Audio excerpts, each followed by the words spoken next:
Oh wait, okay, am I live now? Am I live? Wait, hold on. Oh, okay, I'm live. Hi, my loves. It's Destin Choice, and you're watching Choice TV. As you can see, I'm live. Unfortunately, I don't have my normal setup because I'm currently in Africa right now. I'm currently in a place called Algeria, which is in North Africa, and I'm currently enjoying my cheap living, my cheap fruits, everything being cheap, cheap, cheap, cheap, cheap, cheap, everything cheap. So that's a nice break from America, having $2 Ubers and a bunch of shit like that. So that feels good. That's invigorating.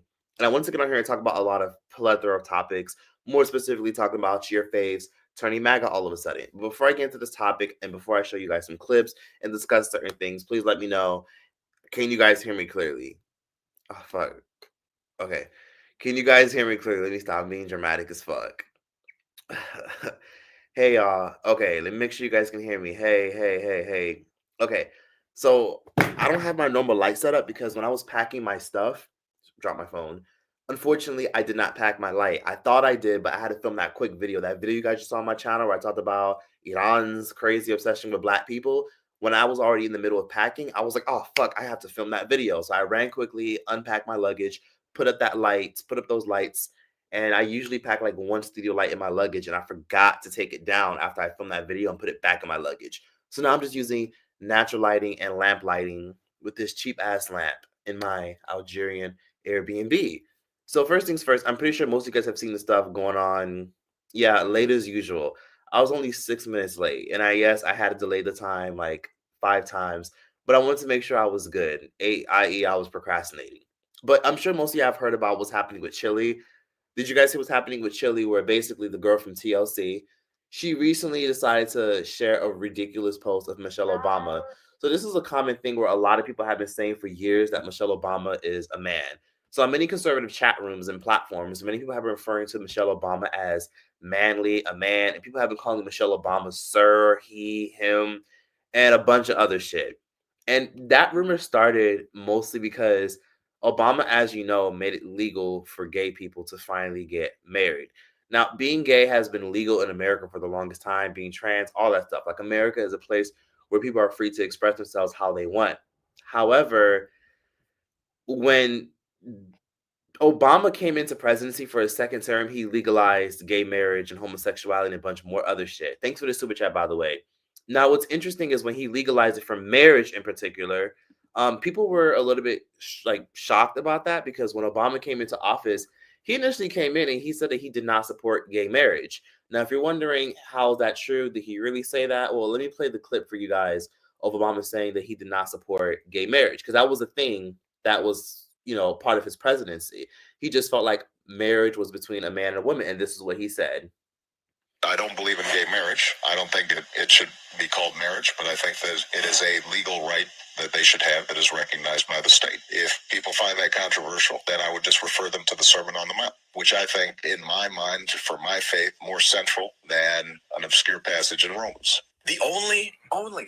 So he came out saying that he didn't support gay marriage, and people were pissed off about it back then a couple years ago.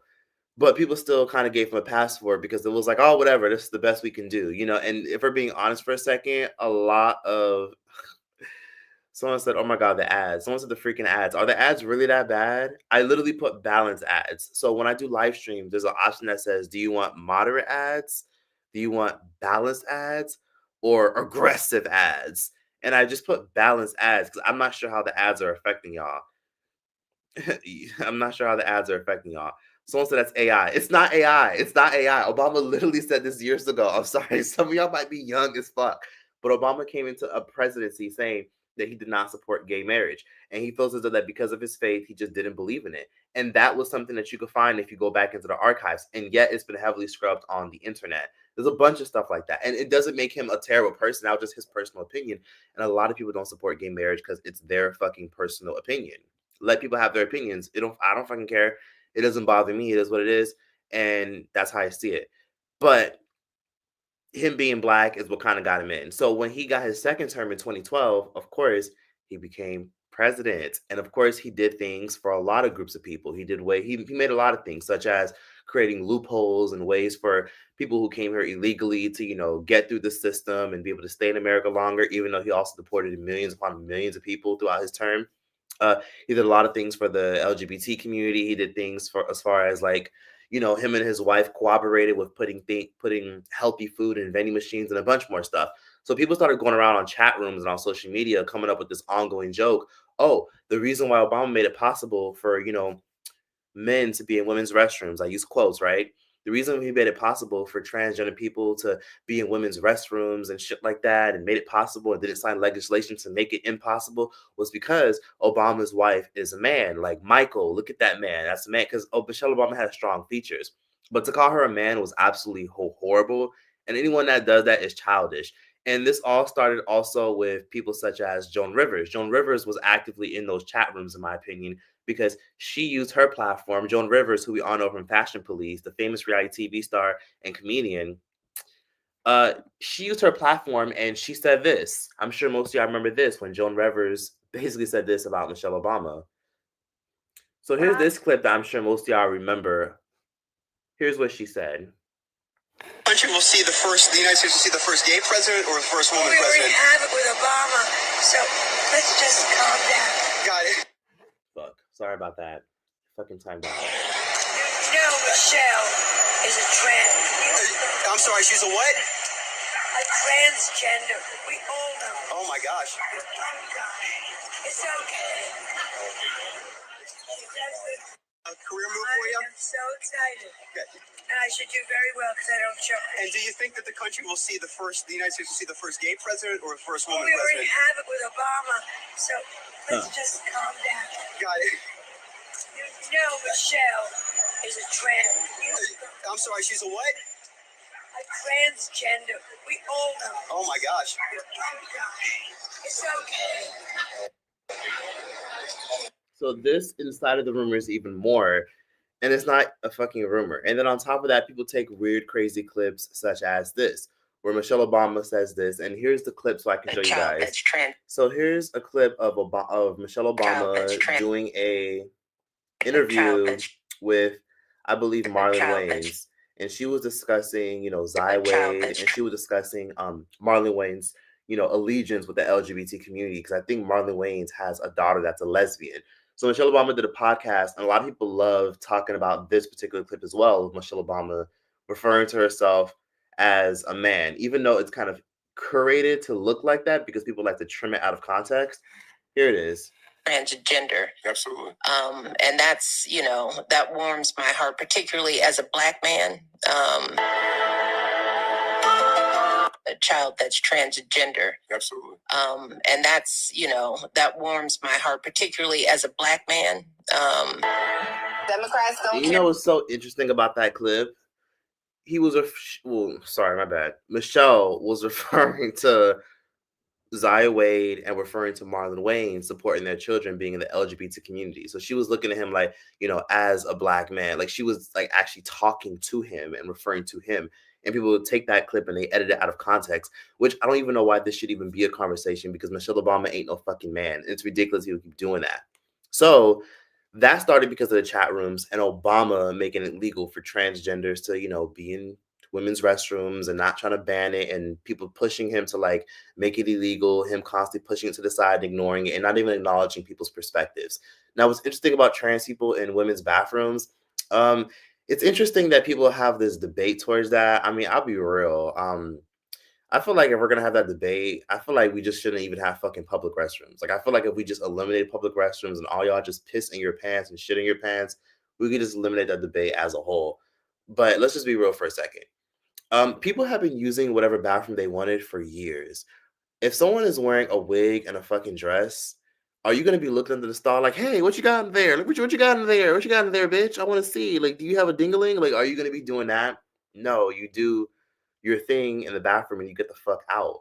You know what I mean? Like personally, I fucking hate bathrooms in general. I hate public bathrooms. I don't like using public restrooms. I've only used an airport restroom once in my entire life, and I will never do that again. I don't like using bathrooms on the buses. I don't like using bathrooms on the trains. I don't like using bathrooms at restaurants. I hate that shit. Unless I absolutely have to, or it's a 5-star restaurant, then I'll use the bathroom. But if it's not a 5-star luxury restaurant, I'm not going to the fucking bathroom. I'll avoid it at all costs and wait till I get home.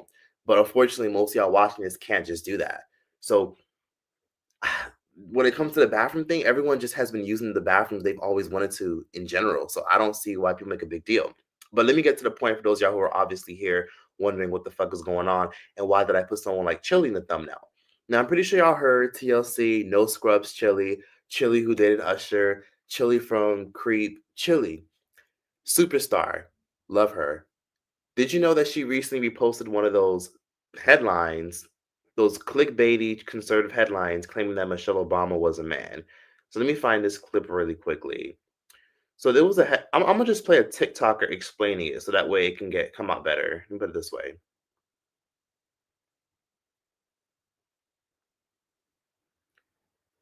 Let me find it. So she reposted it. She didn't just like it. She liked it and reposted it, and then she later deleted it. So Chilli reposted a headline. Here it is.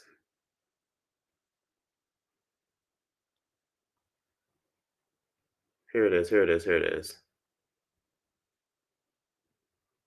So this was on Chilli's profile, right?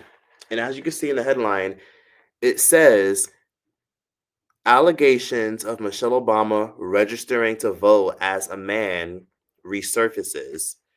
Basically, this headline suggests that Michelle Obama identified as a man, and then literally it's an AI generated photo of Michelle Obama looking like a man.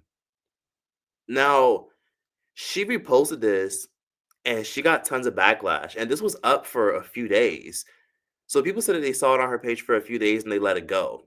Now, people would just be reposting any fucking thing, and she got a lot of shit for it, which then led her to apologizing, and she posted this. Hey guys, I wanted to come on here to address a few things that's circulating on the internet that's very concerning to me. Let me make sure I turn the volume so you guys can Let hear me say this first. I have the utmost respect and admiration for Michelle Obama, and I would never say or do anything that is disrespectful to her. So why'd you repost it? Or to any woman. I would never do that.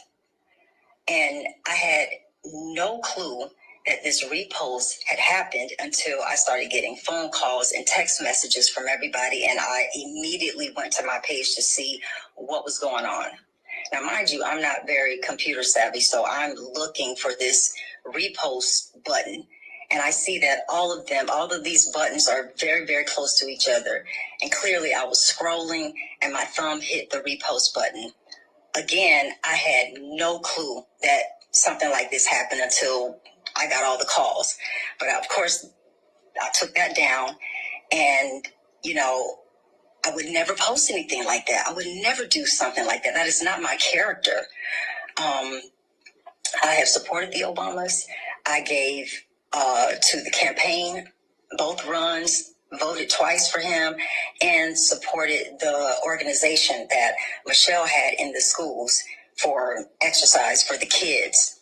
I would never do anything that's harmful or hateful to anybody. I'm just not wired like that. That's just not who I am. And when it comes to organizations that I have donated to, these are the things that support the veterans. I have always supported them, not just now, but for years. This is not something new. So I just wanted to let you guys know, this from me, that I would never do anything so disrespectful, and I would just never, I'm just not about hate or anything like that. If you look on my page and see my posts, it's all about love, faith, and connection. That's what I'm all about, and I've always been that way, and I will continue to be just that way. So I just want to thank you guys for, your love and your support, and just taking the time to listen to me right now. I really, really appreciate that. And I love you guys. Thank you so much. So you guys saw that clip. I'll play a certain part of it real quick one last time so that way you guys can hear it again. Only a certain part. Hey guys, I wanted to come on here to address a few things that circulate. to the campaign, both runs, voted twice for him, and supported the organization that Michelle had in the schools for exercise for the kids. I would never do anything that's harmful or hateful to anybody. You know, I'm just not wired like that. That's just not who I am. And when it comes to organizations that I have donated to, these are the things that support the veterans. You know, I have always supported them, not just now, but for years. This is not something new. So I just wanted to let you guys know, you know, this from me, you know, that I would never do anything so disrespectful. And Okay. So I'm gonna just get right to the point. Okay, that's it. You guys saw enough. I just had to play certain parts. I wanted to revisit a particular part that I had mentioned, and then some of you guys are mentioning how Joan Rivers died. We'll get back to that after this. So Chili just made it clear I would never do something like that. If you guys know my character, I supported this, I supported that. Like she's just throwing a bunch of things to give the media something to spin and something to take in and something to interpret.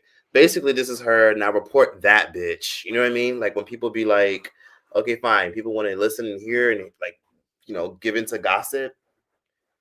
Let me give you guys something to cheer about and talk shit about. Chili kept talking about how she's a woman of God, into faith. That's all she cares about so much more. This is just being done for damage control. So I get it. You know what I mean? Like if she reposted it by accident, that makes perfect sense. But Chili does have a history of liking and reposting things that lean more towards conservative values and beliefs. And I'm sure most of us have reposted something that seems conservative, right? Like a lot of us have our own fucking opinion. Who the fuck cares? Do I care who voted for Trump? No, I don't fucking care. I don't care if you voted for Trump. I don't care if you voted for Kamala. I don't give a fuck. I got people who I know who voted for Trump, and I got plenty of people who voted for Kamala that I know of.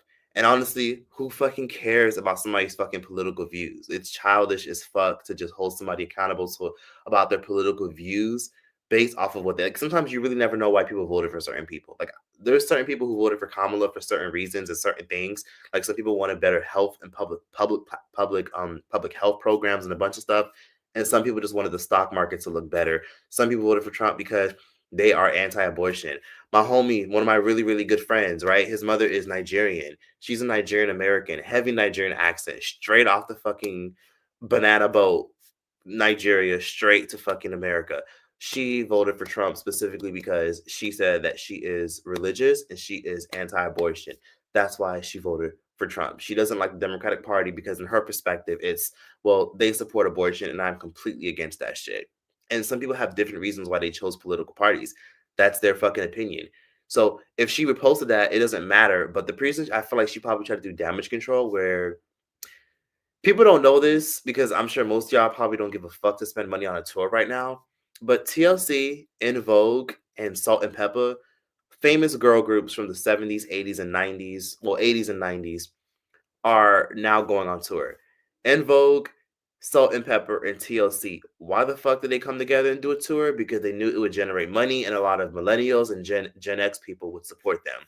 And now with this coming out, this affects the tour because they literally announced the tour 6 days ago. Last week they said, we're going on tour, y'all. We're going on tour. Y'all buy y'all tickets. Them tickets range from up to $500 to $90, from $90 to $500. And people are buying them and supporting them and actually want to go and take their family and their friends. Now, with the way inflation is going and the way society is going nowadays, people are talking with their dollars. Like a lot of us barely got it as it is to spend on things that we can generally live without. So if you barely got it as is and you're genuinely are ready to just not, buy shit that you don't need, of course your ass is gonna be like, fuck this bitch. I'm not gonna support anything she fucking does. She did this as damage control because what she says affects everybody else. On top of that, Chili is not a fucking stranger to having conservative beliefs.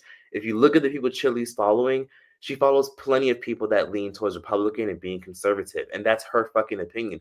A lot of y'all listen to Candace Owens, and that's okay. I actually enjoy Candace Owens. I don't like a lot of the shit she says. And sometimes she can be drifter vibes, but I have a lot of respect for Candace Owens, especially when she talked about the Oosh community. So I have a lot of respect about how she talks about how they run the media and how they try to bully and pressure people into believing the shit they believe. And if anyone questions them, then they're automatically anti-sweet potato pie. So I have respect for Candace Owens, and I still do enjoy Candace Owens. And guess what? Chili has supported and reposted a lot of interesting things. So I follow Chili. She has reported a lot of reposted a lot of things that involve being anti-abortion, which is her fucking opinion. She has supported and promoted a lot of things that involve like being anti-pharmaceuticals and going more like the natural route. Like she is very spiritual and very conservative leaning, especially after Left Eye passed away. And that's not the first time she said things about being divisive. I'll never forget where, somebody commented and asked her at TMZ, how did she feel about the Ahmaud Arbery case? Now, I'm pretty sure most of y'all remember this young man by the name of Ahmaud Arbery. He was a young man who was jogging around in a neighborhood. Y'all remember this man, right? Comment a heart emoji if you remember Ahmaud Arbery, so I can talk about this for a little bit. Yeah, they're eating chili up with jalapenos and a side of cheese and everything. A T-Boss ad just popped up. That's fucking crazy. Them ads are tripping. So put a heart emoji if you remember this situation. Ahmaud Arbery. Yes, I'm glad you mentioned this. I'm actually going to talk about this later. Oops, sorry about that. It timed out. So I'm sure most of y'all remember this situation. Ahmaud Arbery.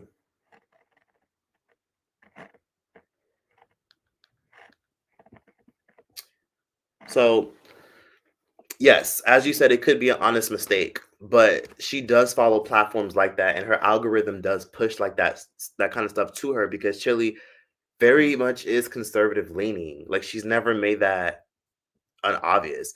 You know what I mean? And then I also got to be real for a second, right? Someone said, why are these theories being done to Michelle Obama, but not other women before and after her who are wives of presidents? I'll tell you why. Because Obama was the first president that said that he was against gay marriage, and he didn't care or ever acknowledge the transgender community until it benefited him in 2012.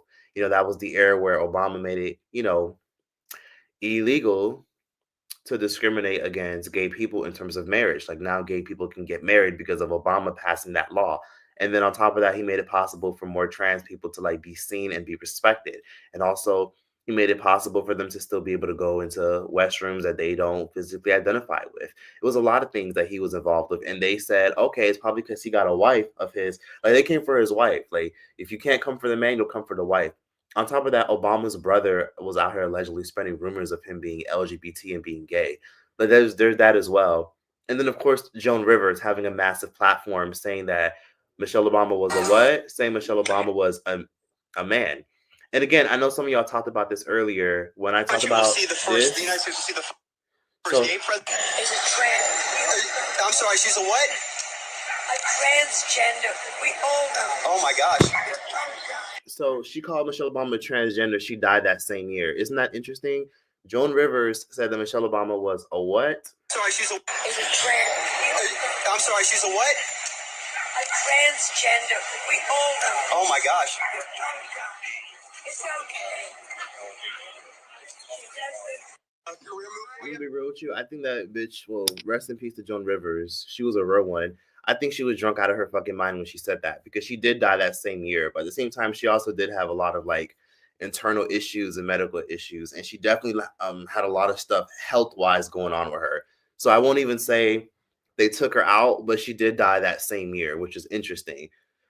So let's be real. Like I said, Chili have given vibe that she definitely does lean more conservative. So let me show you guys what she said about the Ahmaud Arbery case back then. So back then, she was asked by TMZ, which again, I don't understand why the fuck we ask celebrities about criminal trials. Why don't we ask attorneys, lawyers, district court attorneys? Why don't we ask them? So she was asked, how does she feel about the Ahmaud Arbery case getting a predominantly white jury? But basically, to break down the Ahmaud Arbery case, it was about a young black man jogging in Brunswick, Georgia. And as he was jogging around Brunswick, Georgia, he was followed around by these three very aggressive and thuggish white men who pulled up on him and accused him of a robbery. Someone in the area had got robbed, and they felt as though that he fit the description. So instead of actually leaving him alone, calling the police and letting the police investigate and handle it, they said, you know what, we're going to do a citizen's arrest. So basically, citizens arrest was a very popular. Like it's crazy because I know a lot of y'all who are from Canada and from the UK, y'all look at us in America as fucking crazy because that's a thing. Yes, if you are a citizen, you can do a citizen's arrest. If you feel like somebody committed a crime and they're involved in some shit, instead of minding your fucking business, some states make it possible where if you think somebody fits a description and they actually did a crime and you witnessed them do a crime, you can run up on them, drag them down, put them in handcuffs, and call the police and wait for the police to come to finish the process. But that only applies if the person actually committed a crime and and they're actually guilty and you witnessed it. And then some states allow it. It's not all states, but some states are okay with it, which is weird.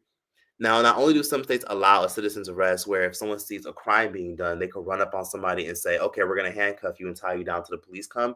A lot of states actually had to adjust their citizen's arrest law because of the Ahmaud Arbery situation. Like that man had to die just for some states to be like, okay, some people might try to take advantage of this shit. Let's adjust some things. Like this was a very ugly, bad situation that happened in 2020. And there's more to it. And of course, thank goodness, I believe the 3 white men were convicted to life in prison and they ended up getting crazy charges and a bunch of other shit, but they got held accountable for attacking and harming this black man. I'll be careful what I got to say because again, it's YouTube. You know, there's certain things I can't say that'll trigger the algorithm because y'all know YouTube love to play with me, which in the meantime, if you're in here, could y'all please like the live?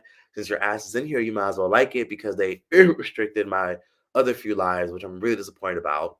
But I can't say certain words. So they, you know, they were held accountable.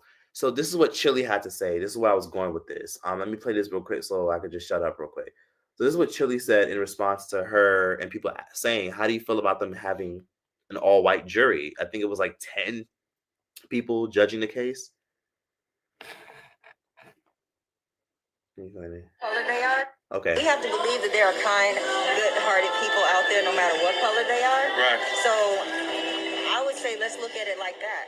You know what I mean? Just because it's not the same skin color doesn't mean that they wouldn't be fair to see. Because to me, it's pretty obvious what happened. Right. You know, and we would just pray and hope that they would see the same thing. You know what I mean? So. Let's play it again for those of y'all who didn't catch I mean, we have to believe that there are kind, good-hearted people out there, no matter what color they are. Right. So I would say let's look at it like that. You know what I mean? Just because it's not the same skin color doesn't mean that they wouldn't be fair to see. Because to me, it's pretty obvious what happened. Right. You know, and we would just pray and hope that they would see the same thing. You know what I mean? So I've already played it. And shout out to everybody watching the playback or everybody that's starting from the beginning. If you're watching the playback, type playback gang or playback squad, playback crew, something. But that's what Chili said when TMZ for some reason asked her and not a fucking defense attorney or an activist or like I hate when people ask fucking celebrities about stupid shit that has nothing to fucking do with their brand. She was asked, how do you feel about there being an all-white jury? And she said, I don't think that matters. There's some good people that are white and they should be able to judge it. And I actually low-key agree with her. Who the fuck cares if it's an all-white jury? I give a fuck if they're fair. You know what I mean? Like, of course, there should be diversity when there's a ruling. But if they're fair, then it is what it is. Code of ethics, you know, should apply when it comes to being a judge. Unfortunately, you know, throughout history, when you look at things like the Emmett Till situation, yeah, it makes sense why some people felt a way about there being an all-white jury, but with a lot of media scrutiny and the fact that there's evidence that they definitely, those 3 white men, those few white men that hunted that white man down and harassed him and bugged him and accused him of fucking like walking around and roaming an area and then doing a citizen's arrest, and then they ended up going to jail for a long time and are still in jail. Of course, I understand why people feel the way about there being an all-white jury, but who the fuck cares? At the end of the day, those men were held accountable. So I understood where Chili was coming from, but she got a lot of backlash for that. And mind you, this was back in what, 2021? So this is not new. Like, it's not new that Chili is a conservative individual. She's been saying shit like this. Also, somebody in the chat just mentioned this. I saw your comment. You said, didn't Chili say all lives matter 10 years ago? She absolutely did. And I bet if y'all Google it, you'll barely see it. Matter of fact, do yourself a favor. Open up a tab on your phone real quick and just type in on your phone or just like, you know, you can still leave the live open and type in Chili TLC All Lives Matter. I bet the first link that pops up is barely any fucking thing because her publicist did their motherfucking thing scrubbing this shit off the internet. So I actually found this because people did commentary on it back then. Shout out to people like Lovely T, this commentator, that comment. Like plenty of commentators talked about it. Like Lovely T was one of them. She talked about this 10 years ago, and this is what Chilli said when people asked her how did she feel about the BLM movement that was rising, and this is what she said. Let's play the clip. Are y'all listening? Feel strongly about it when it was all kicking off in America. Did you go on any marches? Did you go on any anti-Trump marches? Well, I didn't go on any marches or anything like that, but for me, all lives matter. You know what I mean? Because there's a time when, different groups are targeted for, different things. You know what I'm saying? So I just think that just the whole, what happened, even, with the police brutality against these young Black boys and stuff like that. And all of that kind of stuff is wrong, and even if it was a Caucasian teen kid that this was happening to or whatever, it's just not right. What's it like for you? I don't care about Donald Trump. So, God is my president. So I just feel sorry for people it affects, but I don't care about him. I worked on a Celebrity Apprentice and I wasn't too fond of him. So I don't care really. Did you guys feel strongly about it when it was all kicking I'll off play in one more America? time. Did you go on any marches? Did you go on any anti-Trump marches? Well, I didn't go on any marches or anything like that, but for me, all lives matter. You know what I mean? Because there's a time when, different groups are targeted for, different things. You know what I'm saying? So I just think that just the whole, what happened, even, with the police brutality against these young Black boys and stuff like that. And all of that kind of stuff is wrong, and even if it was a Caucasian teen kid that this was happening to or whatever, it's just not right. What's it like for you? I don't care about Donald Trump. So That was a perfect response. As you can see, T-Boss said, I don't care about Donald Trump. And I think that was a perfect answer. She didn't say, I support him. She didn't say, I don't support his president. She just said, I don't care about Donald Trump. Like, because it has nothing to do with what the fuck they're promoting. They go on there. Like, I think this was back when she was promoting the movie. Like, I think back then the TLC movie had came out and they were doing like a press run and doing more like tours and shit. Like, that's why T-Boss said, I don't care about Donald Trump. Like, because why should she? You know what I mean? That has nothing to do with her fucking brand. She's not a politician and she's not running for president. TLC is getting backlash for all of this, and it's affecting En Vogue and Salt and Pepper because they're all going on a tour. So a lot of Gen X people and millennials aren't going to be buying tickets because they see this shit and they're just like, yeah, fuck that. She's reposting shit about Michelle Obama. She's promoting right-wing rumors. We don't fuck with that. On top of that, people also found donation links. So come to find out, people found links of her and payment records of her giving money to Vote Red. So basically, this is what the links were. Let me see if I can find them real quick. So there were links for Vote Red, which is, let me see, WinRed. I believe that's the name of the brand. So WinRed is a credit card processing company that literally works towards funneling money towards the Republican Party. And ActBlue reports to the Democratic Party. ActBlue is a credit processing company that gives money to the Democratic Party. And I know what ActBlue is because, as you guys know, I did a video exposing Black Lives Matter, which if you have not watched it, please watch it. We're basically BLM, shady, fucked up organization, one of the worst things to ever fucking happen. Yes, I understand the movement is different from the organization, but the movement ain't shit. When you look deeper and you find out that they were actually accepting all types of money and donations, it's a bunch of weird shit that they were doing, BLM, bunch of other weird shit, but that's another video, which I've already done. So go watch that. She was sending money and she funded people and Republican candidates that are directly linked to Trump. And she said that she thought she was supporting things such as anti-human trafficking, and she was supporting things like veterans, having mental health issues, which is weird because you could be supporting those causes directly. You know what I mean? Like, I'm not going to let Chilli sit up here and bullshit because you could donate to those organizations directly. Why do you have to fund and give money to Republican candidates for them to put money towards protecting kids who are human trafficked and help? Politicians tell you any fucking thing for a vote. And I think Chilli is full of it when she said, I thought I was supporting human trafficking victims and the veterans. She's doing this to save the fucking tour. If she wasn't on tour right now, Chilli would have been on mute. She wouldn't have gave a fuck, not one fucking bit. So as you guys noticed, there was the Ahmaud Arbery situation. There was the All Lives Matter stuff. And then there was now this. And there's a bunch of other stuff. Like, she's always reposted stuff. It's nothing new for her. So, and then of course people keep bringing up how when somebody commented on her post calling her beautiful and chocolate, she responds to them saying that she's caramel. That situation is petty as fuck in my personal opinion. But it's little stuff like that that have always made people side-eye Chili. And again, there's other people such as Nick Cannon. Like, let's not forget, Nick Cannon is also getting backlash recently as well. He's been getting backlash because, as you guys know, Nick Cannon has always made it clear that he fucks with Candace Owens, fucks with Kanye. You know, he's always called up the Democratic Party on his podcast and a bunch of shit.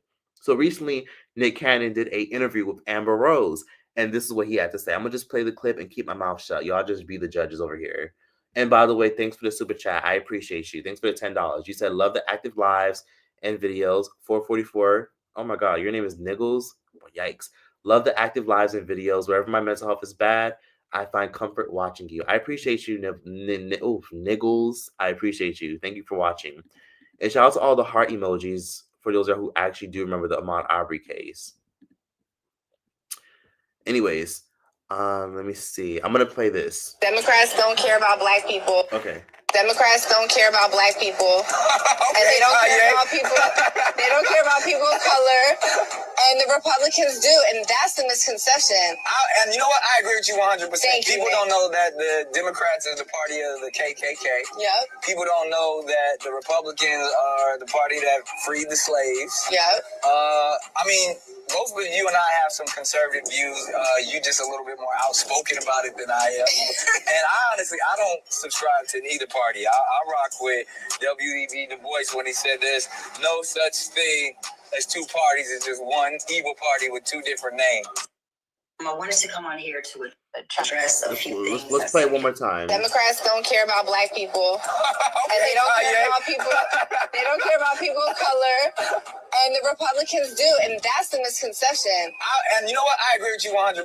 People don't know that the Democrats are the party of the KKK. Yep. People don't know that the Republicans are the party that freed the slaves. Yep. I mean, both of you and I have some conservative views.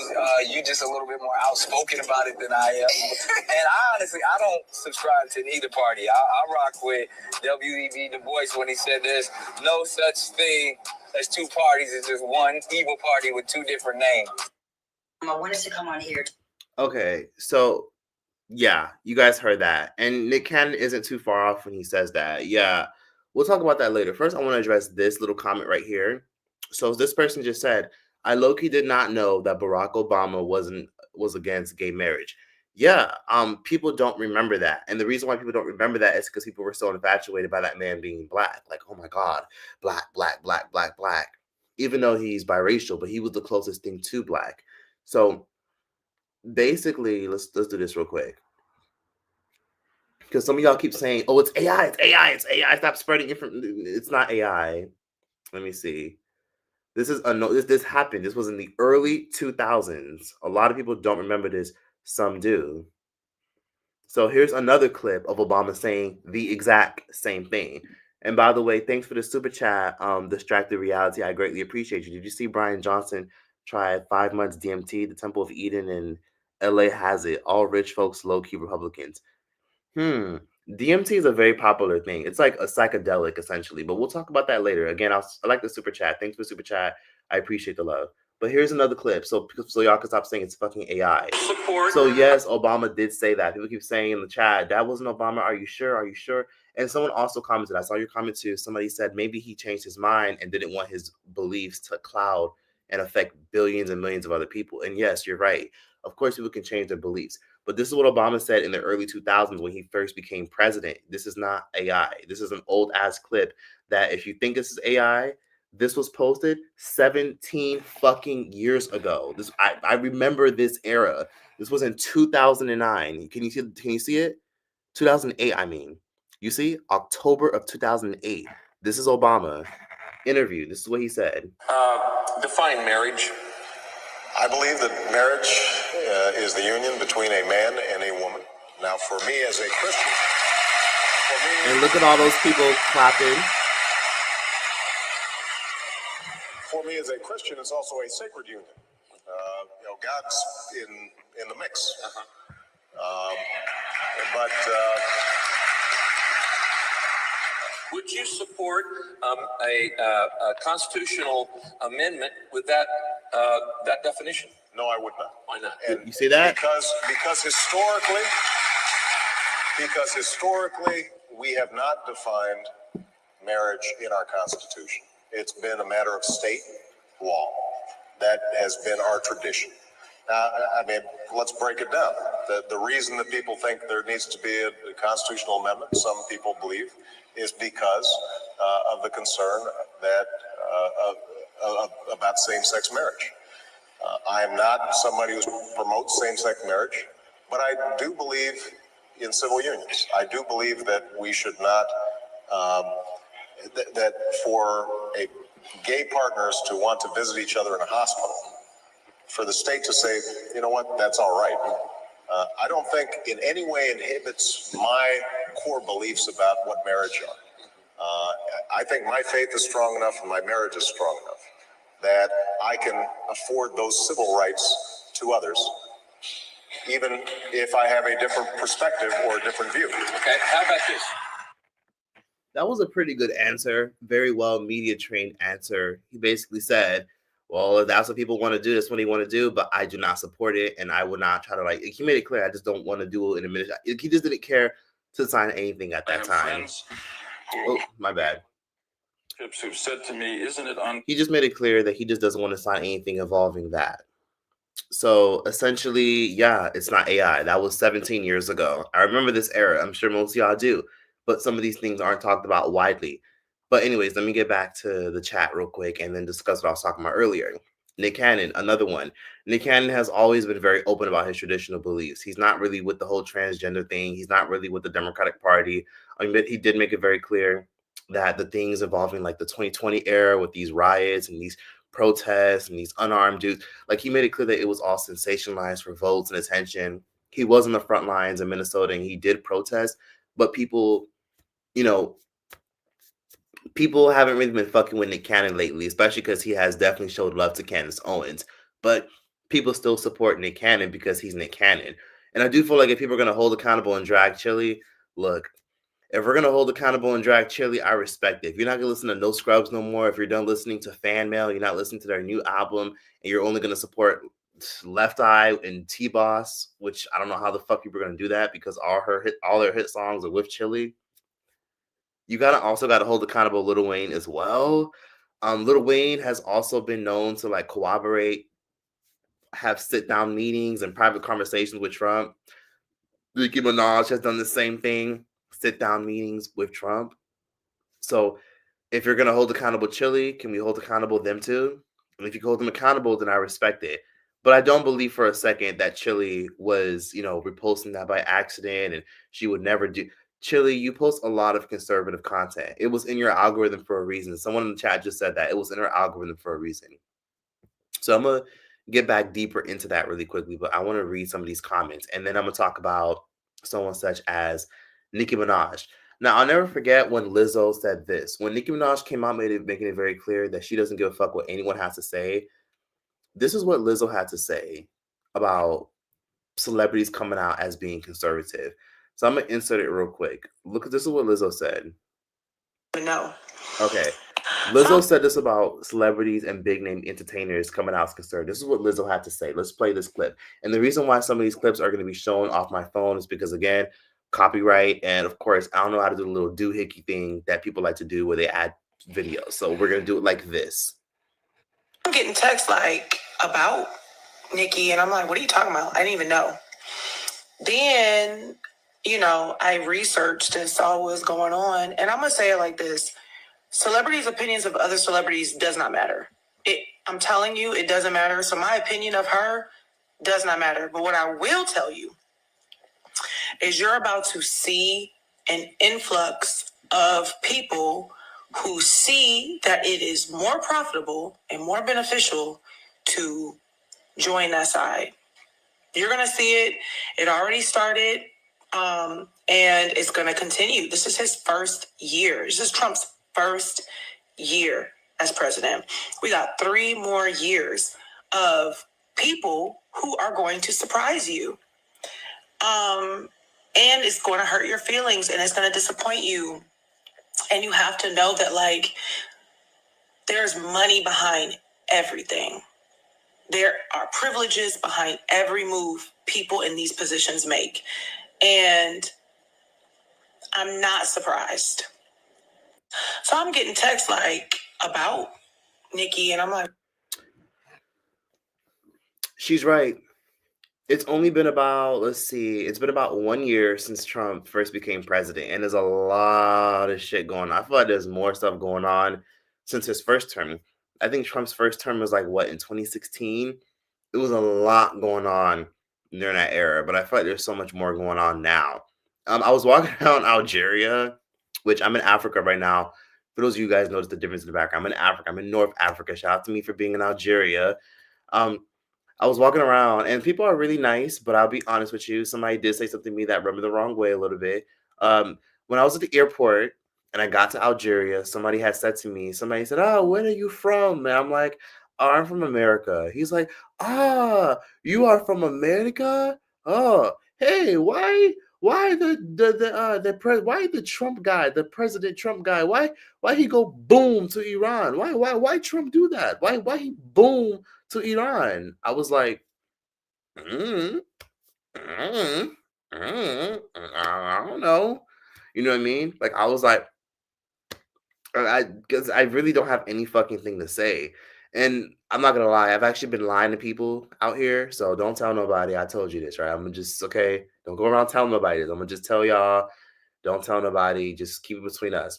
So I've actually been lying to people here all day recently and telling people that I'm from Canada. I've just been like, oh, I'm Canadian. Like, I'm not gonna lie, I got a little bit nervous because I went out to eat today and I basically went into an Algerian restaurant to go eat some nice, I forgot what it's called.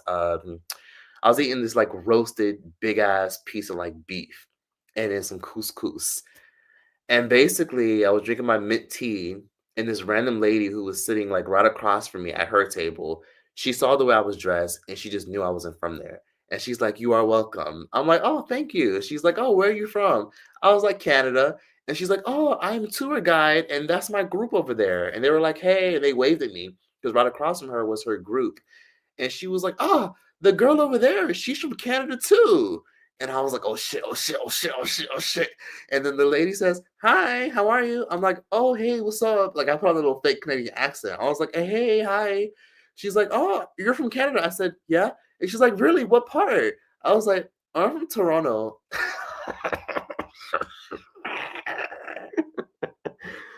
That's how Canadians talk. No offense to y'all who are Canadian, but that's how y'all talk. I was like, "Oh, I'm from Toronto. I'm from Toronto." Like, that's literally what I did. That's how Drake talks. That's how fucking what's her name? Key Casanova from YouTube talks. That's how what's that bitch name? I forgot her fucking name. That's from Canada. What's that bitch name from Canada? Yeah, that's how Drake talks. Like, "Oh, I'm from Toronto." But yeah, I was like, and then she was like, "Oh my god, that's so cool!" Like, I was born in Toronto, and my whole family like still lives there, but I live in British Columbia now. I'm like, "Oh, that's cool. Do you like it over there?" Like, I was doing the little like positive. You know how Canadians talk? They sound so upbeat. Like, they sound very like upbeat, yay! Like, they just sound really upbeat. Like, Canadians just sound really upbeat, man. They just talk like this. Like, I just love the way they talk, but I just panic and I was lying. Yes, I lied. I was lying to that little Canadian family that was being guided around Africa because I don't want to tell these niggas I'm from America. I don't want the fucking chef spitting my food. I don't want people asking me no weird ass questions. On top of that, when I was walking on the street the other day, tell me why this man was like, "Where are you from?" Like, this random ass man on the street. He just saw the way I was dressed and just knew I wasn't from there. He was like, "Where are you from?" I was like, "Oh, I'm from America." And I just kept walking because I already know what time it is. He's like, "America, fucking motherfucker." That's literally what he said to me. I was like, "I'm from America," and I just kept walking. And he's like, "America, fucking motherfucker." That's literally what he said. So you can see where I'm coming from, right?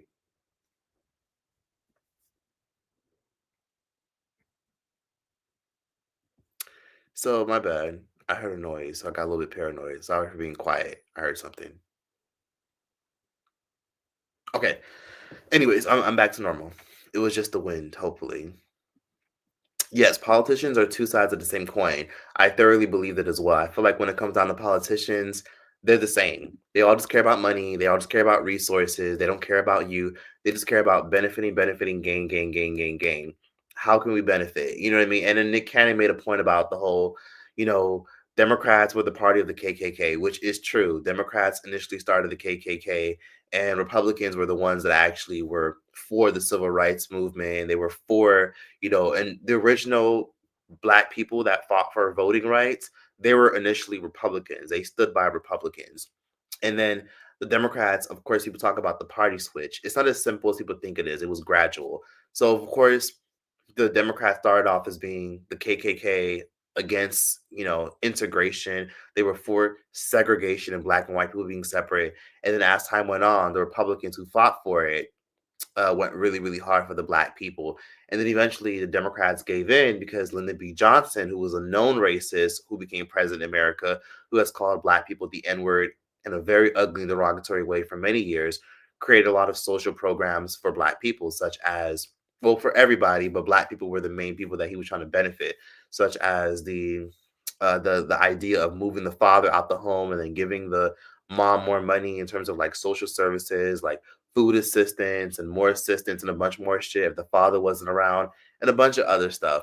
And then on top of that, Lyndon B. Johnson also made it very clear that, he wanted to support more programs like governmental assistance to help impoverished communities who didn't have access to the best schools and access to the best areas and much more.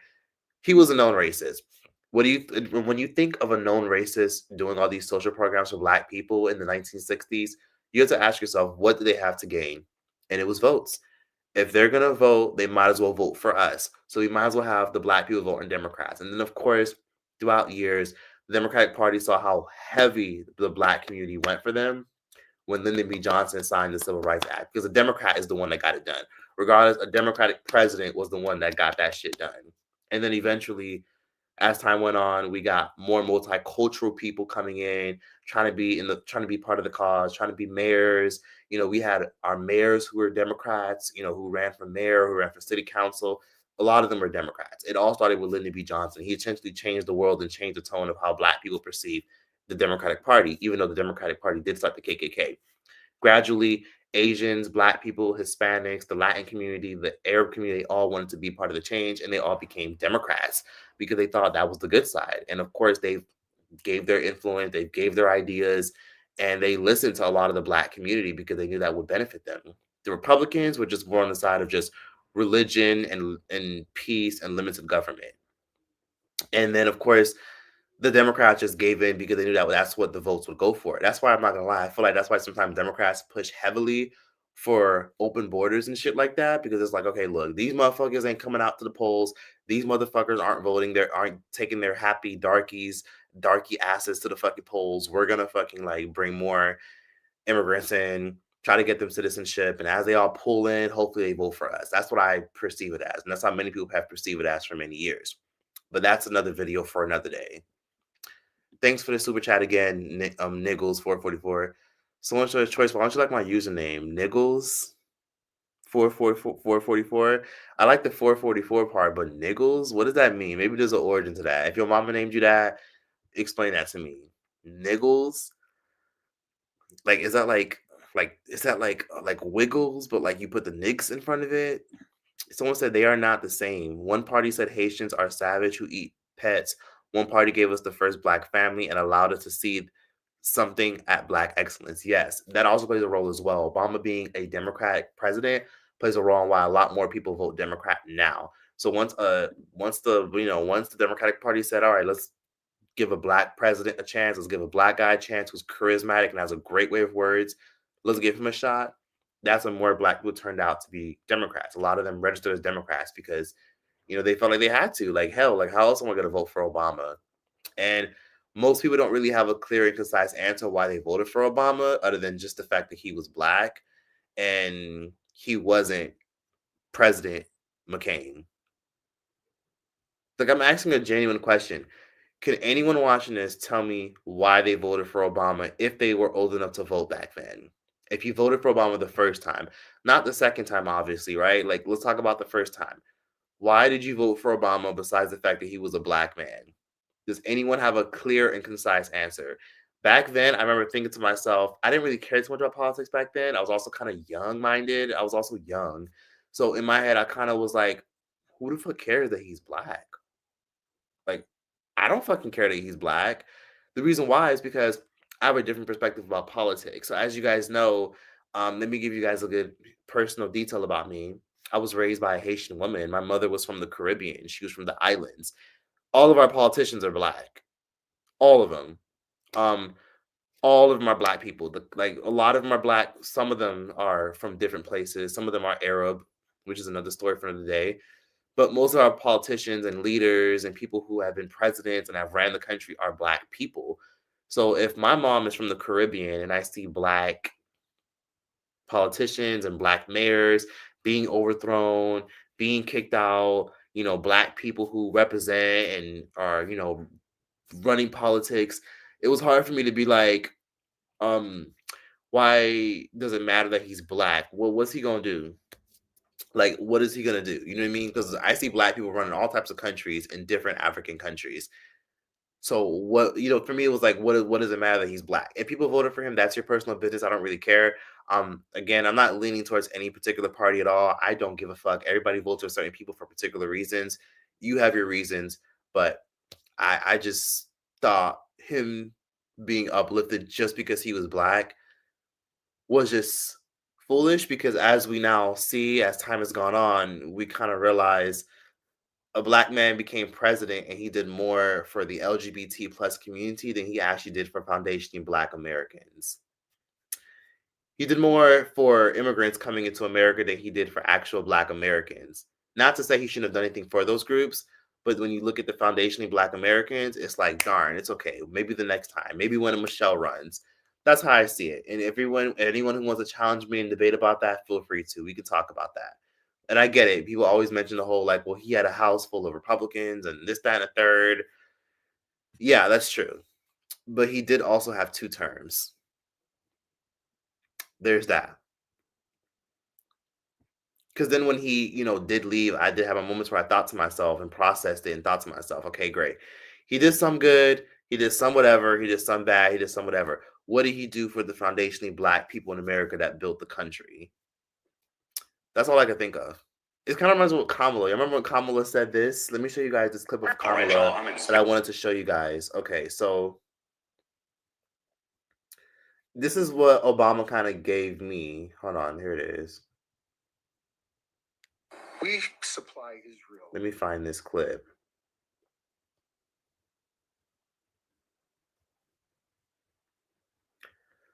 Let me find this clip so that way you guys can better understand me. This is what Kamala was giving when she said this. Hold on.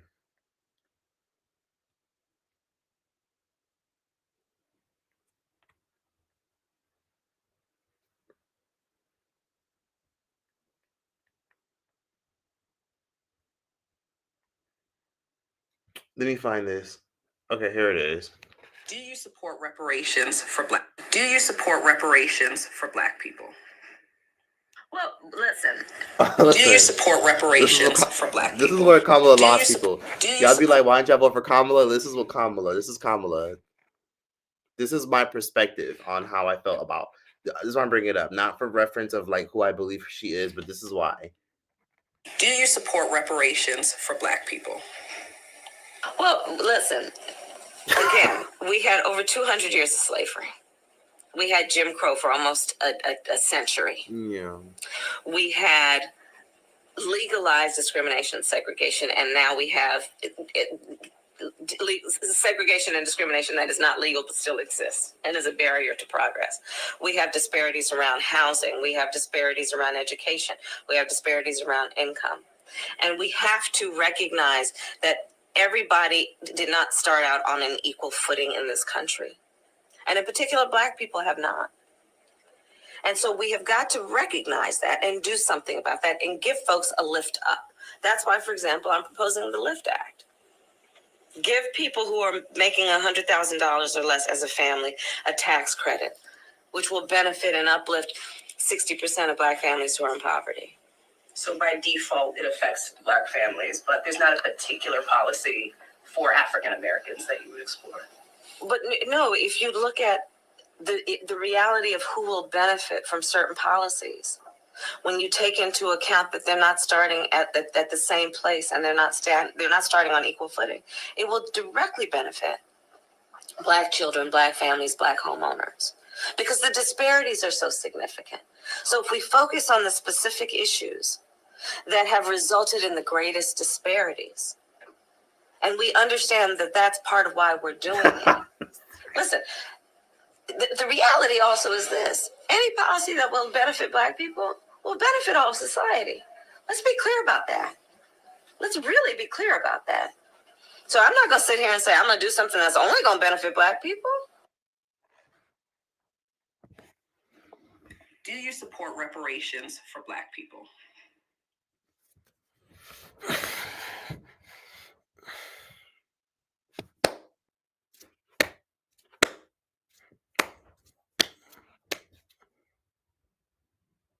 And that's why she didn't really win majority of people's votes who are Black.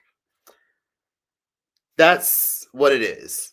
And Obama had a similar stance as that. They need a certain group of people voting a certain way for as long as possible. For as long as possible. That's why. Politicians give you things little by little. Like, hey, come get it. Hey, come get it. Come get it. That's just my perspective. Like I said, politicians are all the same. They care about votes and who benefits them the most. Same people, different sides of the coin. Someone said I've accidentally reposted stuff too. Yeah, I believe Chilli when she says she's reposted stuff before, but I definitely feel like that wasn't her algorithm for a reason. Chilli's going on tour. That's the only reason she's apologizing. She doesn't want the tour to take a hit. She isn't sorry. Yeah, Chilli isn't sorry. If anyone isn't sorry, it's definitely not Chilli. Someone said, mind you, the government always had AI, so the Obama video could definitely be fake. Bitch, that shit was from 2008. Anyways, what matters is if he did for people despite his personal beliefs, unlike Trump. Now, Mr. Obama, yeah. So I'm catching up with a lot of the comments now because obviously I've been on here for about an hour, so now I'm going to start reading some of y'all comments because I think we had a really good and engaging discussion. So I'll start reading some of y'all comments. If you have questions, you can ask me. Let's see. Anyways, let me see. It's called being elected, LOL. Let me see. Boom, boom, boom. I never knew about this. I'm really shocked that a lot of y'all never knew that Obama wasn't for gay marriage. But then again, I'm not surprised. But then again, I'm still kind of shocked because I'm just like, I guess it's just certain things just get scrubbed off the internet and people selectively show and repost clips depending on what side they lean towards. Because people who do control the media try to shift the argument and try to shift shit. That's why, like, even though sometimes I've had my moments where like I've obviously like made my opinion and had my choices, I try to be unbiased with certain things because I don't want to sway people's fucking opinions about politics and shit or like religion. I just give my opinion and always make it clear that that's how I feel. I don't want to cloud people's judgment. And sometimes media outlets can do that. And I don't have a problem with platforms like the Neighborhood Talk or the Shade Room, but they are biased. That's my only issue with them. That sometimes they can be biased. Like they lead towards a certain, group. And it makes sense because you had the Shade Room team and the Neighborhood Talk team kicking it at the White House, doing the fucking like electric slide with Kamala Harris. So of course they're gonna do certain things. But anyways, let me see. You can always catch these people in their contradictions. If we take a world vote, most people don't like gay people. It's weird. It's an interesting reality. A lot of people just don't agree with homosexuality. Like, if you ask your homegirls who have gay friends, like a lot of y'all watching this who are gay men and who are in the LGBT community, which we all can relate, you probably have female friends. And I have some female friends that have said, like, I mean, like, they would not want their son to be gay. Like, ask your female friends, even women watching this. If you have a son, I'm sure most of you guys probably wouldn't care for your son to be gay. It just is what it is. It's like a 50-50 thing. Like some of y'all don't give a fuck as long as your child is happy and healthy and you'll still love your child regardless. But many people would prefer if they had a straight child, whether it's a daughter or a son. Most of y'all don't want a lesbian or a gay child. It's just sad, but that's how a lot of people feel because a lot of people are religious because they still have those beliefs about like, yeah, I want my child to be able to like go to heaven and this, that, and the third. It's true. Like if you do take a world vote, people would probably have agreed with Obama back then. And now we're in a world where some countries still feel that way that Obama felt. Chilli is backpedaling to fill the seats at the upcoming concert. You see, some of these celebs forgot who wanted to forgot who watered their roots. That catapulted them into fame. Exactly. Chilli should be careful with the kind of stuff she's liking and reposting because she does like and repost a lot of interesting shit. This is not the first time. You know, I think she associates the fact with her not being as famous anymore because Chilli's a celebrity, but she's not as famous as she once was. People don't pay attention to her. Like, she could walk around the street and paparazzi won't bug her because she's not in the limelight. Like, she lives a very normal, chill life. You know, she's dating her, not dating, but she's engaged to, I think, Matthew, what's his name? Matthew something. Like, she's dating a guy named Matthew, and she's dating this really nice, handsome white guy. She's minding her business, and she's staying out of the limelight. So Chilli doesn't really associate herself with being hugely famous anymore. So I think she just uploads on her Instagram and likes and reposts stuff like normal because she's not in the limelight. Why is Obama wrong for saying what God said? It's Obama's opinion. The reason why I'm bringing it up is because when it comes to Obama's stance on gay marriage when he first started was because, let's be real for a second. A lot of people, hold on, my bad. Okay, the reason I brought it up is because it was relevant to the conversation somebody had brought up. It was relevant to sometimes politicians have to pander a certain direction to get people to vote for them. Hence the party switch with the Democratic Party and the Republican Party. Like, okay, who's going to bring us the most votes and money? Who's going to make sure we stay in relevance? For Obama, it was definitely the gay and the trans community. That's why they never have anything negative to say about Obama, because he did something that actively benefited them. Anyways, let me see. Someone said I agree with him. Yeah, that's fine. If you agree with Obama when you feel like marriage is between a man and a woman, that is your opinion. That's your opinion. Marriage is whatever people say it is, I guess. But if you feel that way, then I respect it. It is what it is. Barack Obama later apologized and later changed the outside White House of rainbow lights to represent the LGBTQ plus community because he became an ally. Okay. That's part of everyone is ignoring. Let's not start diaspora wars. Let's see. No one said anything about Africa, so people be for real. So much evil in the world. People care about same-sex relations. It's sad, but you got to just respect it. My personal perspective is this, man. When it comes to people having, honestly, everybody gay. It is what it is.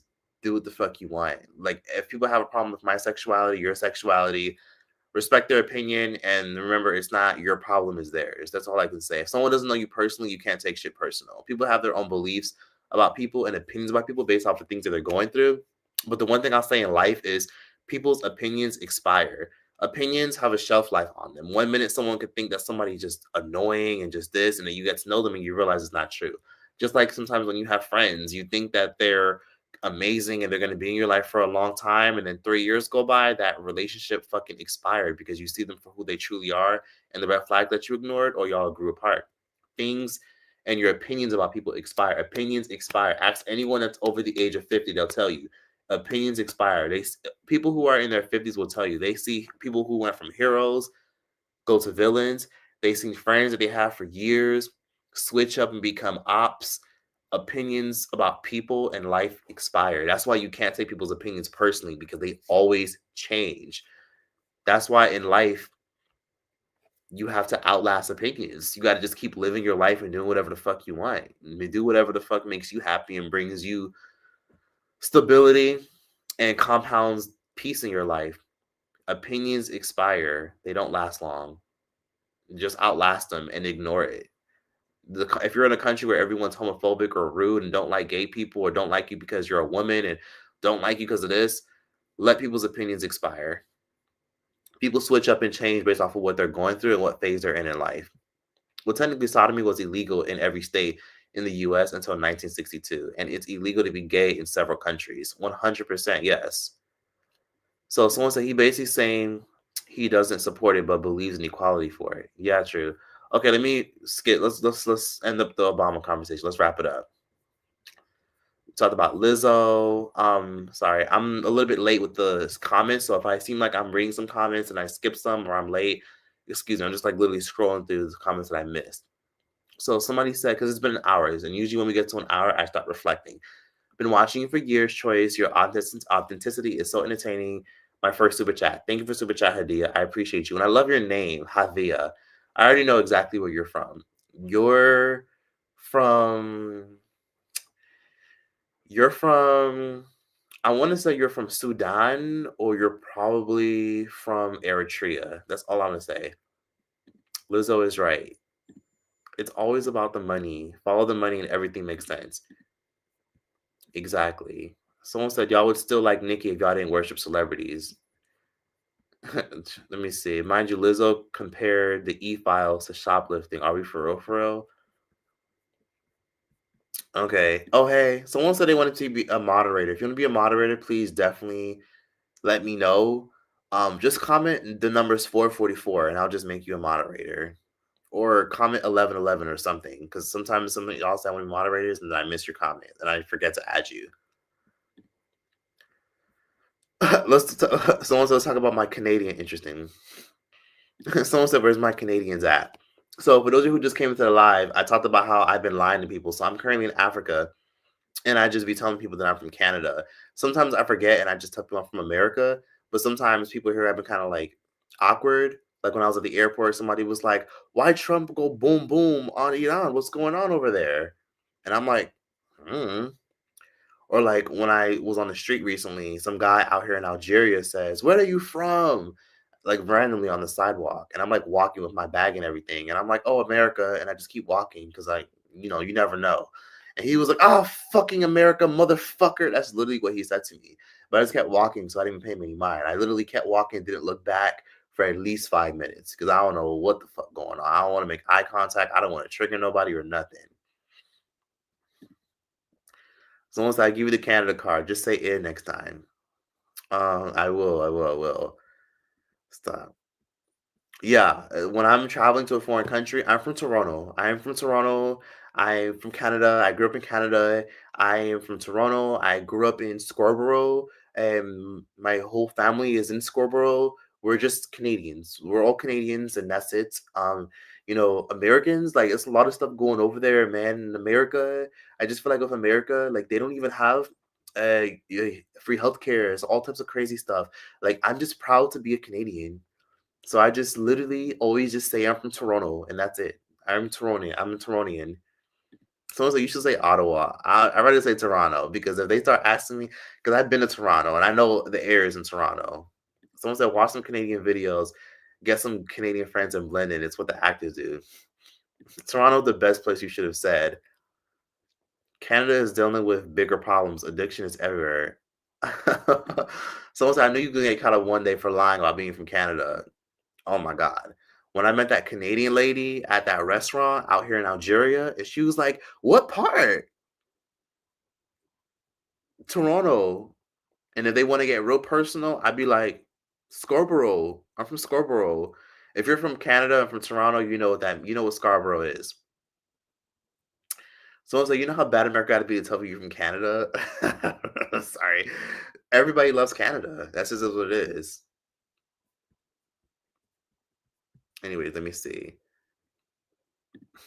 They got free education. Of course, Canadians talk happy. Sorry. Yeah, I'm lying about being Canadian only because sometimes you never know people's intentions. I talked about a lot of things in this live, and I will say that as an American, it's a little bit awkward when I travel and people just associate you and lump you into politics. Like, people respect America because of the lifestyle. Like, they love Silicon Valley, San Francisco. They love Los Angeles, New York, Philadelphia. They love Texas, freedom, cowboy hats, yeehaw, Miami, lifestyle. They love New York City. They love Chicago, everything, the food, everything. How we are trendsetters. They love America, but they don't really love our politics.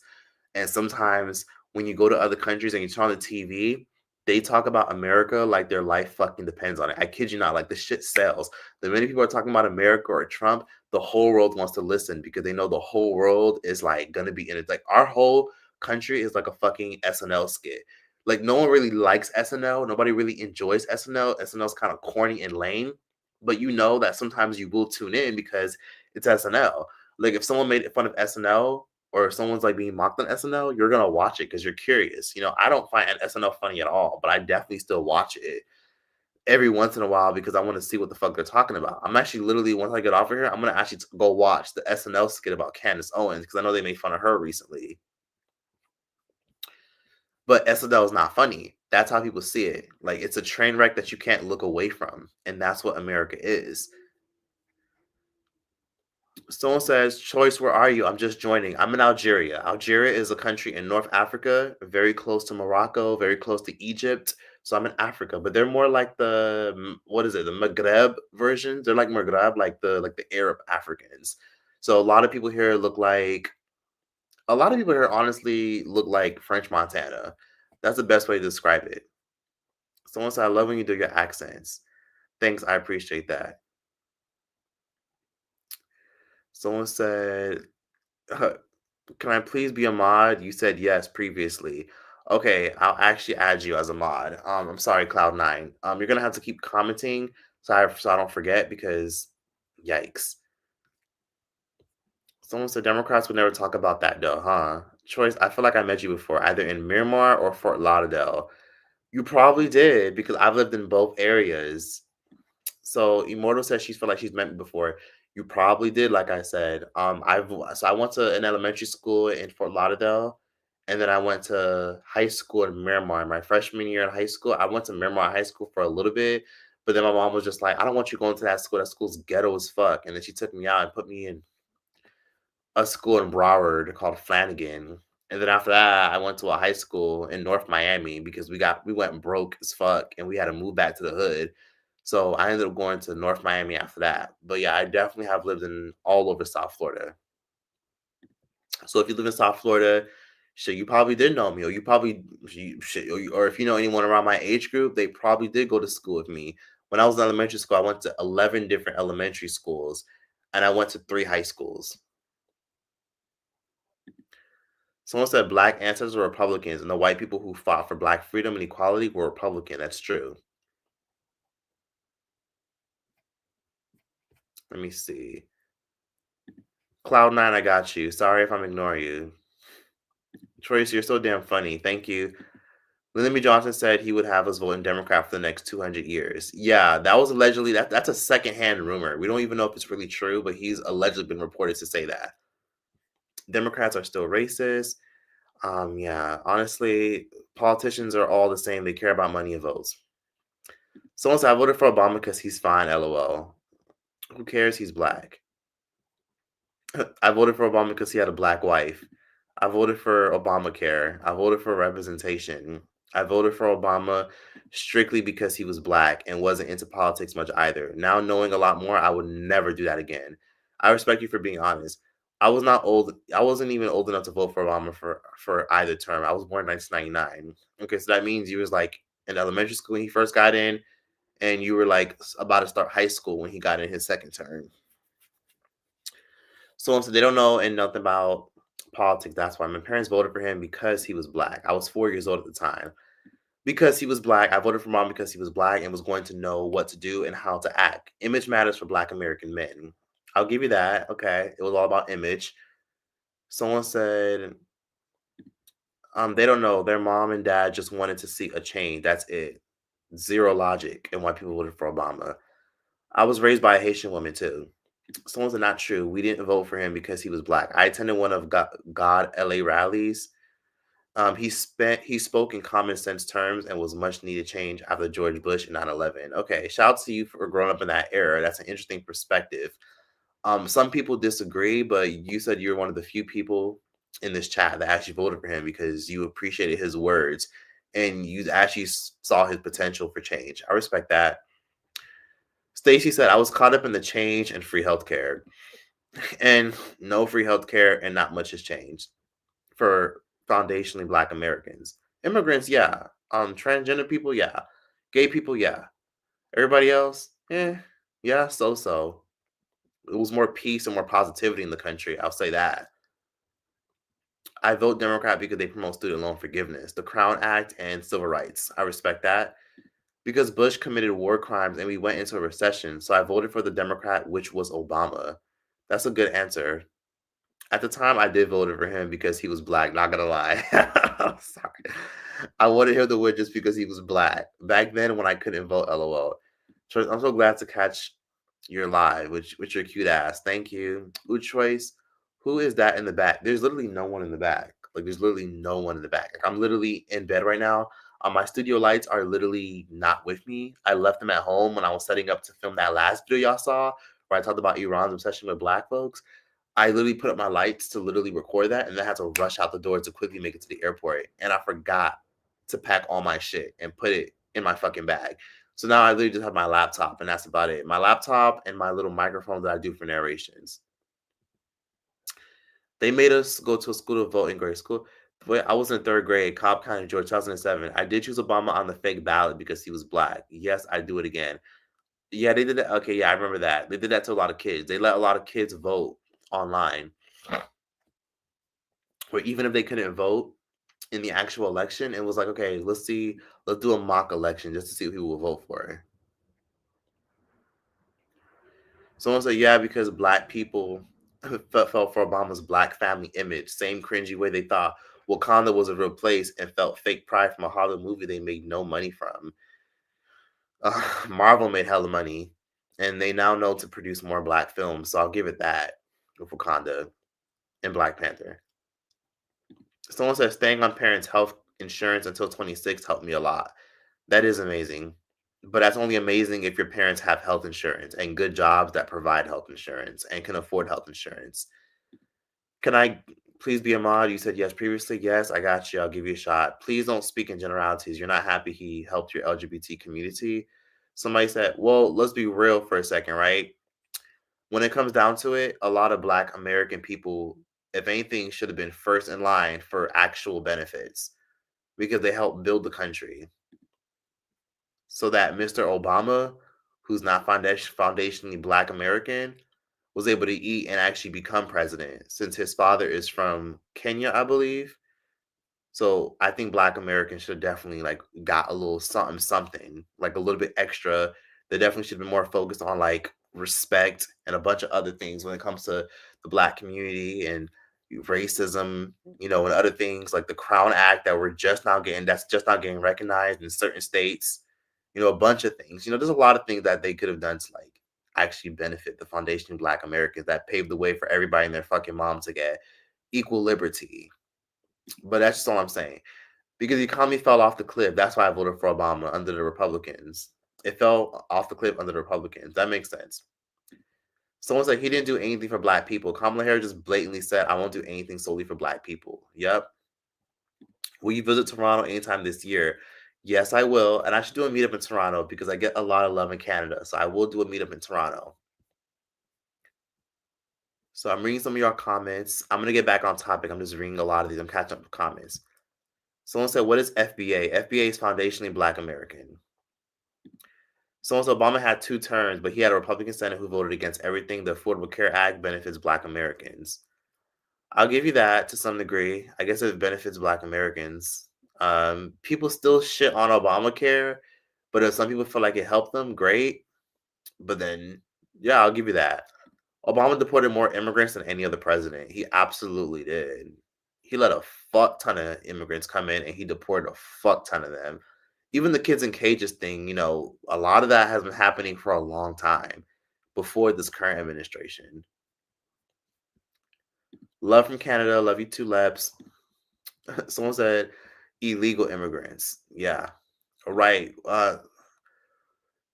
Someone said, right, we're not African Americans. They made that shit up. They really did make that shit up. African American makes no sense unless you're actually from Africa. And even at that, African Americans who are actually from Africa and have parents from Africa or are from Africa and just came to like build a new life, they don't even say African American. They say Nigerian American. They say Ghanaian American, Senegalese American, Egyptian American. That's what they say. Mitch McConnell struck down a bill on reparations when Barack Obama wanted a bill. Mitch McConnell. That's a very interesting and good pop culture fact.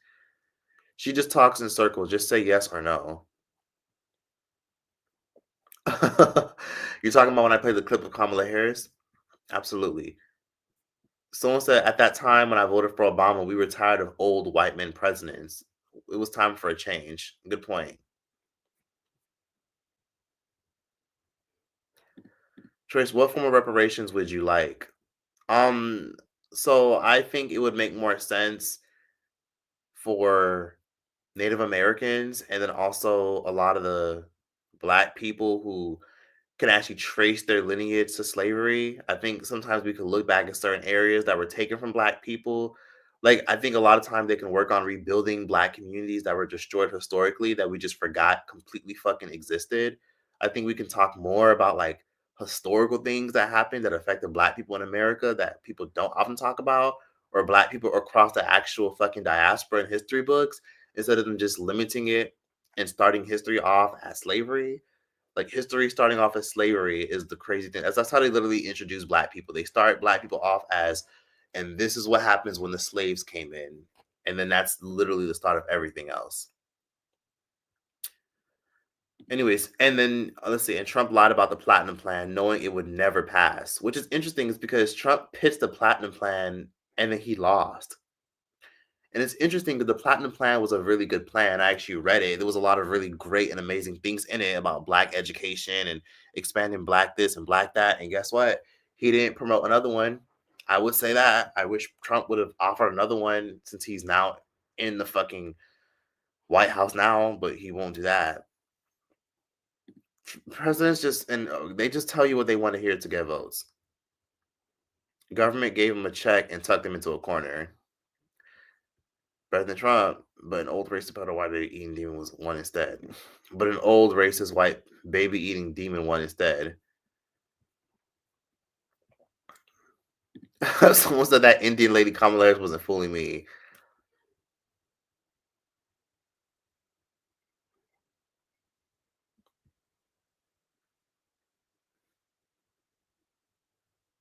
Sorry, I think I hear something.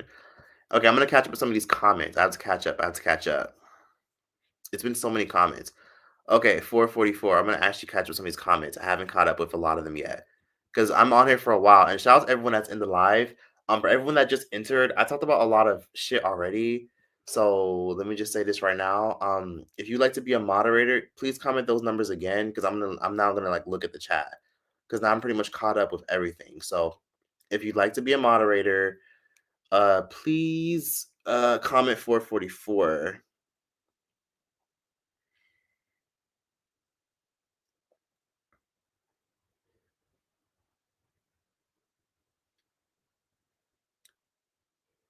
Someone said I voted for Obama due to my parents and grandparents' stories and struggles. Okay, that makes sense. Of Black people not being able to do certain things and a bunch of stuff. Honestly, it makes sense. If you just wanted somebody in that was just Black and looked like you, that would like make people straighten up, and you wanted somebody in a position of power that looked like you, that makes sense for a little bit until you get to know their character and until you realize that they just wanted to say what they wanted to say to get you in, to get themselves in. Mariah Carey was married to Nick Cannon. I'm sorry. Comment 444 again if you'd like to be a mod. Okay, here we go. So I do this. This is fun. I appreciate you being in here, and I appreciate everyone being in here. So let me see. How do I add as a moderator? Add as a moderator. Okay, I just added somebody.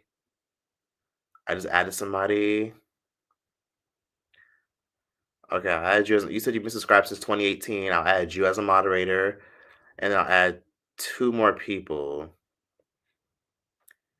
I'll add you as a moderator, standard moderator. Let's see.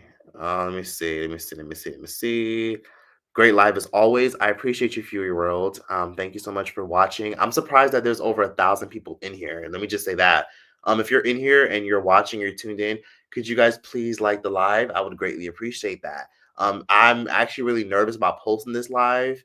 Like, it's going up. Like, it's definitely going to stay public. You know, a lot of y'all are going to watch the playback. But I am a little bit annoyed because the last live I did before that, it got fucking restricted. It was annoying because I was talking about so much stuff and I had so much things to say. And like I said in my video when I was talking about the Breakfast Club and why they left YouTube because of all these restrictions, it sucks sometimes when you do a video and it gets age restricted, because when it's age restricted, it's not the fact that kids can't watch it and it's everybody under 18. It's the fact that it gets way less views, because sometimes when I get views, sometimes people are watching and they don't have a YouTube channel. Sometimes they're not logged in. Sometimes they actually search for me or they just get recommended. They just get my videos recommended to them. So it can be annoying sometimes when my videos get restricted because it's like, damn, like now it's way less views. Now people who don't care to make a YouTube account can't even watch me no more. And that fucking sucks. So please like the live if you can. Somebody said, I went to a Kamala Harris in Houston. I went to a Kamala Harris rally in Houston. I wasn't impressed. Shit, I don't fucking blame you. Okay. Let me see. 444. Sorry, I'm just commenting. I'm adding people as mods. Give me a quick second. Let me just add people. Okay. Someone says sock pasta. That's hilarious. Okay. So just add a lot of people. Okay, let me see. Someone says, oh, exactly. Obama generation of black people and older are conservatives. I don't know why black people pretend like black people don't hold conservative views predominantly. Yeah, most black people hold conservative views. If you ask some of y'all watching this, do yourself a favor.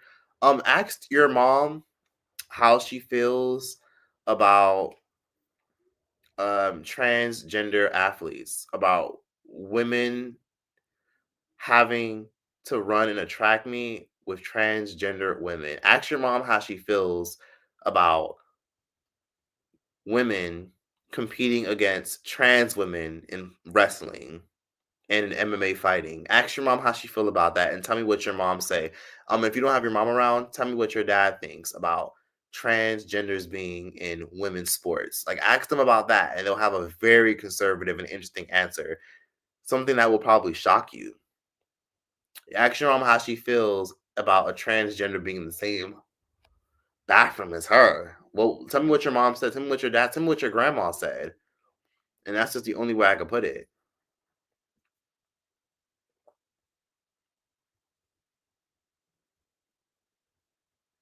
Someone said my old-fashioned conservative ways have no place in this modern world, and I'm only 44. That's interesting. My mom is conservative as hell, but still a liberal, so I'll take it. Your mom is conservative as fuck, but she's very liberal. I'm telling you, that's literally most people who are like, even Hispanics. Like, a lot of y'all watching this, not even just black people, some of y'all out there who are Hispanic. Ask your Hispanic, or for those of you who are Arab or Middle Eastern or African, like, tell me, like, what does your parents think about trans women being in women's sports? What does your parents think about hormone therapy and bottom surgery? Would she be okay sharing, or would your dad be okay sharing a bathroom with someone that's transgender? And just tell me what the fuck they say from there. Oh my God, wait, is that a... Okay, I'm about to say. Okay, never mind. Okay. Someone said you're Torontian. Someone said, I want to go to Toronto. Go to Toronto. Toronto's lit. And people are nice. How do you feel about Beyonce family wilding out on social media? I think Jules, his whole situation right now with the Tommy Lee girl, and him, being a young 21-year-old boy, hooking up, having fun, living life, going to parties, it's all PR. He's building his own brand, and again, he's only famous due to nepotism. When it comes to Jules Smith, famous just for being famous. And eventually he has a crazy fucking scandal coming because he's too high up on a high horse of popularity right now. I'm sorry. So a Canadian just came my chat and they just checked me. Someone like, especially Scarborough. Somebody said, especially Scarborough, we do not talk like that. Are you serious? Someone said, especially Scarborough, we don't talk, we don't speak like that. People from Scarborough don't speak like that. Okay, so how do y'all speak? Wait, y'all, wait, really? Okay, because like when I see I'm from Canada, I'd be like, I'm from Toronto, and then I just be like, I'm from Scarborough. If someone gets all specific and it's all of my business, and they're just like, oh, you're from Canada? I'm like, yeah, hey, like I'm from Canada, like I'm from Toronto, and I'm from Scarborough. That's literally what I just say, from Scarborough area. And if they want to get real specific and be like, oh my God, my friend lives in Scarborough. What part? I'd be like, I live in downtown Scarborough. That's like literally what I would say. Because again, I don't tell none of these people that I'm from fucking America. I don't play that shit. Like, I'm in Algeria right now, right? This is a Muslim country. How the rest of the world portrays America is they just bombed a mosque and a bunch of other shit, and a lot of innocent people just got caught in the crossfire, right? So when they look at these countries being bombed and harassed by Israel and America co-signing shit, they automatically look at Americans as, oh my God, they don't have respect for these innocent people's religion. They don't care. So it gets awkward. Some people know how to separate politics from actual people. Some people just are self-absorbed and just label people based off the country they come from. And it's awkward because I meet plenty of people who are from Israel, in Texas, and in California. Like I've met plenty of Israelis all over the fucking world.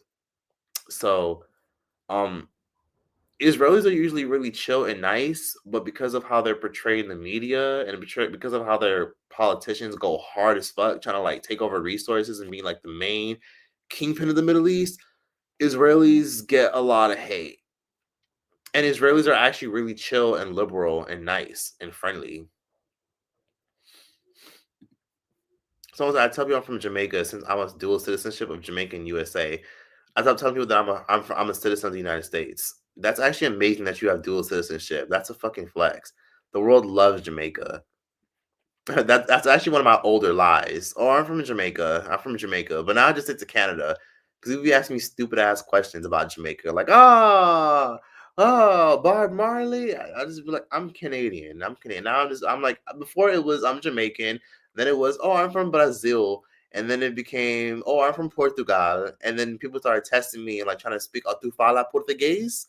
And I'd be like, see, fala pouco português. And then when they start going deeper and deeper, I'd be like, oh, okay, I gotta go. Sorry, I gotta go. So yeah, now I'm just from Canada, or I'm from South Africa. From South Africa or Canada. That's where I'm from.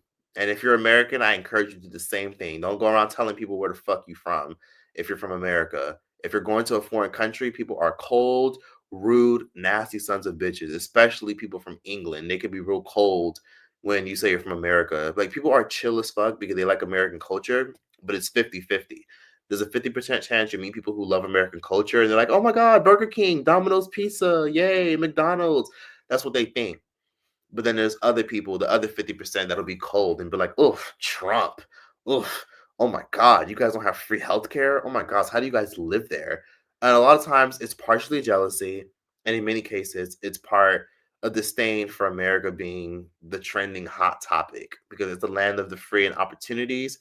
But yet we're like the controversial, crash out, rich older sister.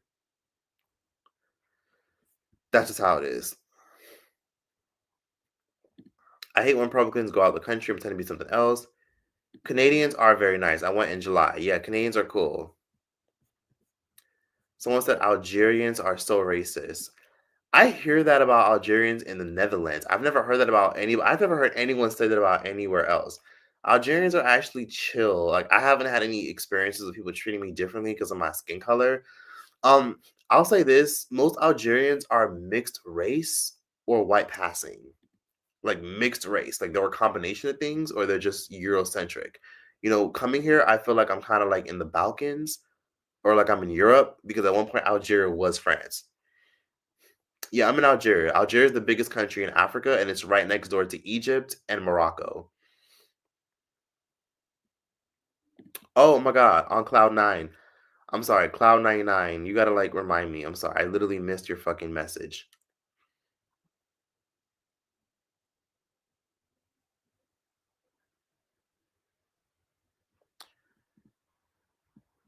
So I know you didn't see this red hair all throughout your comments. Sorry, I'm literally just scrolling through comments on my phone and on my computer at the same time.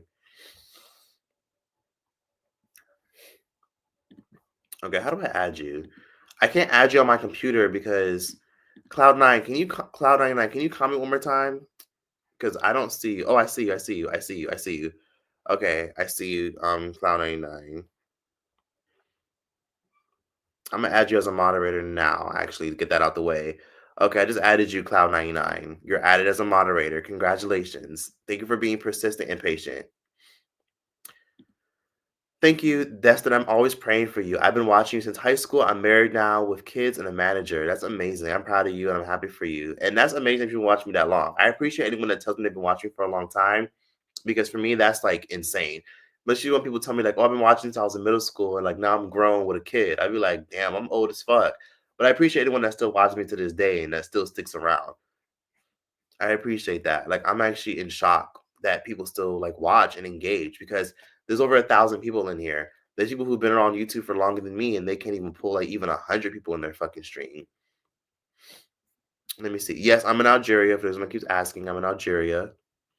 If you've never heard of Algeria, just Google it. We experienced a lot of racism in Spain. It wasn't as I expected. Someone said, did you go to Northeast High School or Miramar? I went to Miramar High School and then I went to North Miami. Someone said Miramar wasn't that ghetto. It really wasn't. Oh yeah, hey Cloud99. I'm just not seeing this comment. I've been watching since you were in high school. I'll do my best to keep the trolls out and get out likes and subscriptions. Thank you so much for showing love. I appreciate that. Obama's biracial. He had a white mama. That's true. Fatback computer shaped is my favorite thing you have said. Fatback computer shaped ass bitch. That's a crazy ass statement. I don't know how the fuck I thought of that. Someone said, what happened to Sky Jackson other than her baby daddy going to prison? That's what I said. A lot of people love talking about Sky Jackson, but I think it's because she's always promoting those gambling apps and those turn your money into this much money type of gigs that people love to talk about. I think people just always criticize her because they always say that she's always promoting weird, sketchy things. Like she was a celebrity and now she's just like a glorified influencer. I mean, she hasn't done anything big recently. She hasn't done any like acting at all. Like she hasn't done any like big movies or TV shows.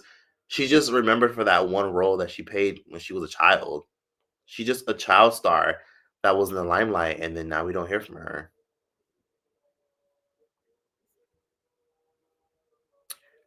You look fine, Troy. The light is great. I'm happy to hear that because I'm mad that I left my lights at home. I'll add you as a moderator because you said to add you.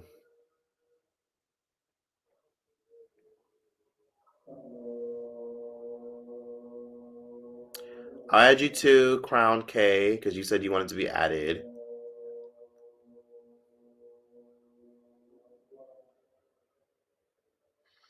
Troy, there's someone in here that's been going hard with the 444s. Who? I don't see anyone. Can you tell me their name and then I'll add them? Let me see. I'm sorry. Somebody said, why doesn't Choice have mercy yet? He has too many catchphrases like D Chanel. I've had merch in the past. I just haven't redone it. But I will do merch if it makes sense. I was using Teespring, but they take like fucking 60% because they do a lot of the work. Are you going to show us Algeria? Yes. Follow my Instagram. You'll see like snippets. If you guys would like, you guys are free to follow me on Instagram. I posted some of my trips. Right now I'm in Algeria. Y'all hear that? This is the fucking prayer call. So every morning somebody literally sings. Well, they play a recording of somebody singing like Allah, and it's like a prayer. So it's a prayer that wakes you up as early as 5 a.m., 6 a.m., and then they play it like 5 times a day, like twice in the morning, again during rush hour, and then right before bed around 8 o'clock, 9 o'clock. And yeah, it's about 4 to 5 times a day.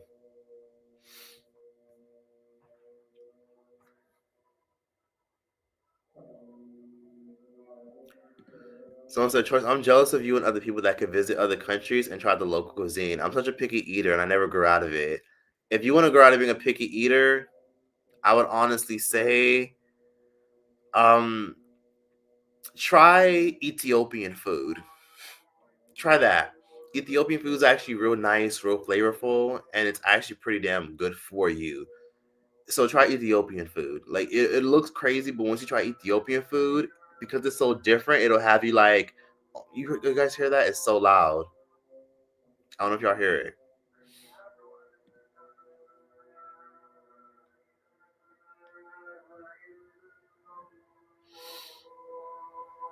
Oh, unapologetic. I'm gonna add you. Okay, I'm gonna add you. I see you. I'm gonna add you unapologetic. Okay, she's added now. She's added now. Don't worry, y'all. Someone said, oh my God, what did Obama do for Africans? Killing our last Pan-Africans. Let me see. Boom, boom, boom. What's your hand choice, please? Make me a mod. I've been watching you since high school. I'll add you as a mod. Not a problem. I added a few people. And this is new to me. Like, I recently just learned how to add moderators literally this month.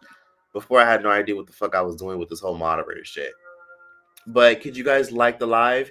I've been out here going on 2 hours, and I would appreciate it if I got more people liking the live. Because again, I'm not gonna lie, I'm a little bit nervous because again, I talk about a lot of insane subjects in here, and I would not want YouTube to like come on this bitch and like trying to like, oh look, I have no neck.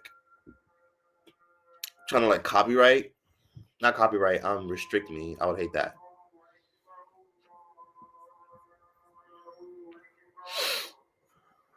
Anyway, someone said when you looked at the door, that felt like a horror movie.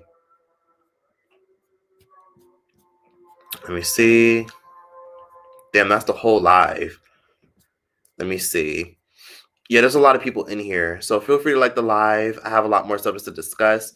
If you have more questions that you guys want to ask, feel free to.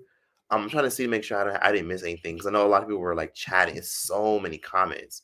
I want to make sure I didn't miss any super chats, anything. I'm just trying to scroll, make sure I didn't miss anything. But yeah, it looks like we're all caught up. Okay, so we're all caught up on all the questions. It only took me about 30 minutes to get caught up on all the questions, but I'm caught up now. Yes, please like the stream. I would greatly appreciate everyone that liked the stream. I'm actually really happy, but we have over 500 likes. So if you guys have made this far, I'll add a few bonus topics because there are some other things that I do want to discuss and talk about. So people are obviously like watching the title and thumbnail. Now that I've like wrapped up and caught up with comments, I want to just straight up say that when it comes down to your favorite people being conservatives, you kind of got to accept life for what it is and understand that most people have political views that you'll never ever fully be aligned with. You can't just sit up here and just be like, oh, I'm so mad that they believe that and they support that. You don't know a lot of these celebrities and you don't know why a lot of people voted a certain way. So if somebody voted a certain way, who cares? Like if you're a conservative and you're annoyed that people voted for the Democratic Party and Republicans and all that stuff, it's fine to feel away, but it's childish to try to say, oh my God, my favorite celebrity just voted for this and I can't believe it. Who the fuck cares? Because you don't know these people or why they voted for them. Just accept it with a grain of salt and unfollow them, plain and simple. It doesn't have to be a big scene. If you want to unfollow them for particular reasons, then go for that. But I think people are a little bit dramatic about people's political beliefs and views when it comes down to people not thinking the way you think. Just unfollow them, plain and simple. If you hate them and don't like them no more, just talk with your dollars and keep it moving. Let people live. Nothing wrong with being conservative. A lot of us have conservative opinions about shit. You know what I mean? If I said, if some of y'all had to hear the opinion that goes like this, how do you feel about well, if I told you straight up, like for example, like if I told you some crazy shit straight up, like if I told you that your kids were now going to have to compete in a sport with transgender people, most people watching this, or if not 50%, will probably be like, ew, hell no, that's weird. And the other 50% said, yeah, I don't care. My daughter could, join the wrestling team and, wrestle with other trans girls. I don't mind. It's like 50-50 split. Everybody has like their own perceptions and beliefs. And that's not going to make me like you, not dislike you or feel away about you. It's going to make me look at you and be like, well, I mean, that's your opinion. If that's what you're comfortable with, that's what you're comfortable with. If you're agreeing with somebody like doing something horrendous, such as, yeah, all people must shoot transgenders on like sight or some shit, like that's ridiculous. Like you definitely shouldn't say no crazy shit like that. I remember Tokyo Tony said some crazy shit like that. Let me see. Hold on. Tokyo Tony said some crazy shit about the T community. That shit still is in my head rent free.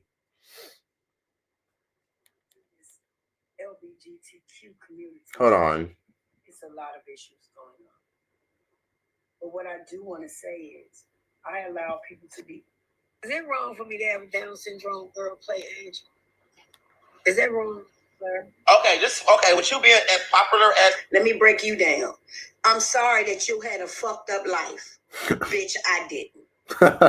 Let me break you down. I'm sorry that my cousin, full transgender. Your interview, my cousin. your interview with Ricky Smiley. Hold on. Nasty. It started very nasty, very.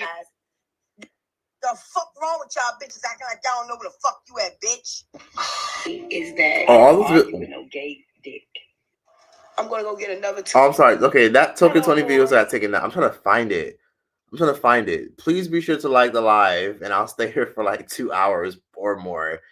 Let me try to find it. 'Cause everyone that just joined the live, I know some of y'all are saying I just made it. You're gonna have to watch the playback because everything was covered within an hour.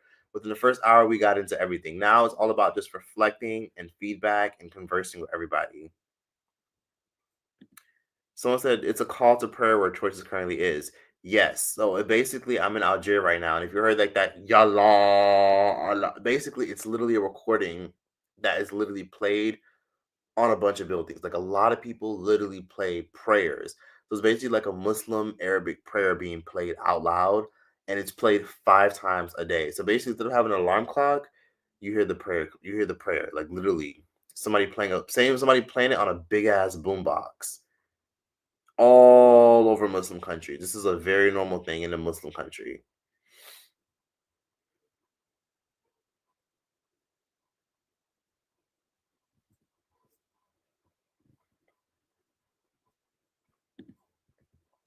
Somebody said I have to do my homework. I'll either be back or cast a playback. Yeah, do what you gotta do.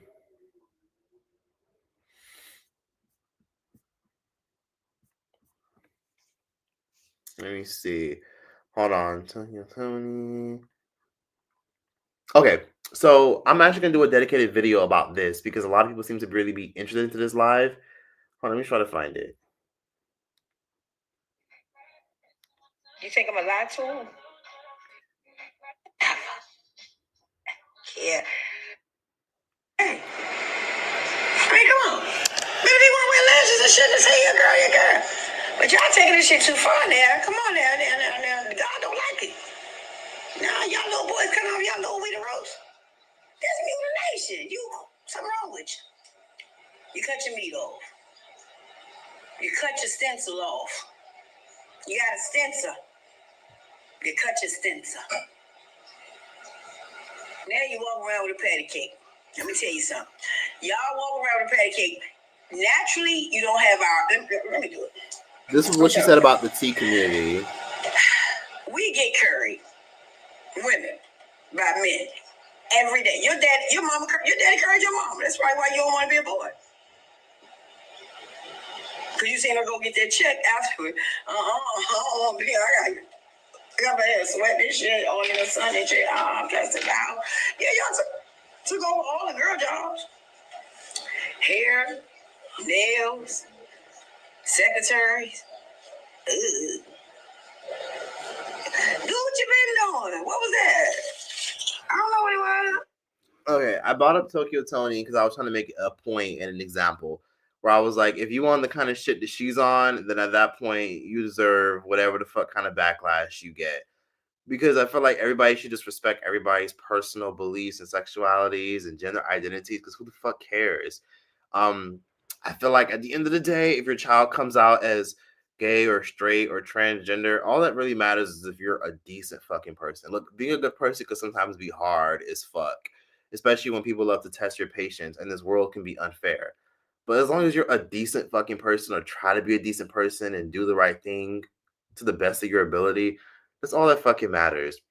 All the other stuff is just dramatics. But I'm happy everybody just enjoyed this live because again, it's been a long fucking minute. It's actually fucking 8 p.m. in Los Angeles right now, but you guys know what time it is right now where I'm at right now. I'm currently in Algeria. It's 4:50 in the fucking morning. So it's 4 a.m. But where you guys are at in the East Coast or the West Coast, it's like literally nighttime. And then for everyone that lives in the UK or lives in Europe or in Africa, it's like early as fuck in the morning. But anyways, shout out to everyone that's joining in, coming now. Let me see. Y'all worry about the wrong things.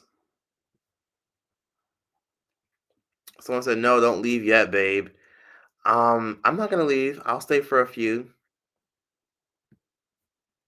Yeah, Tokyo Tony is very weird and twisted. I think she'd just be on live high as fuck. The lady is trash. She just be high as fuck. She's just insane. 1 minute China was her baby and she was showing mad love. The next minute she's going off. I think Tokyo Tony just has a fucking smoking. I think she just smokes mad weed, gets real paranoid, and then her mental health disorders just seep through.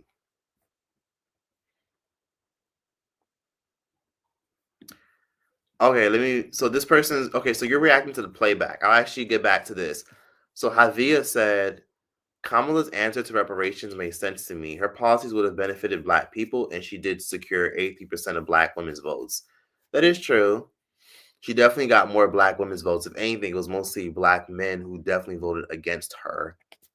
But her stance on reparations, that is an interesting comment, and that's an interesting video for another day. With reparations, it'd be kind of difficult to decide how that's being done. Reparation doesn't have to be money.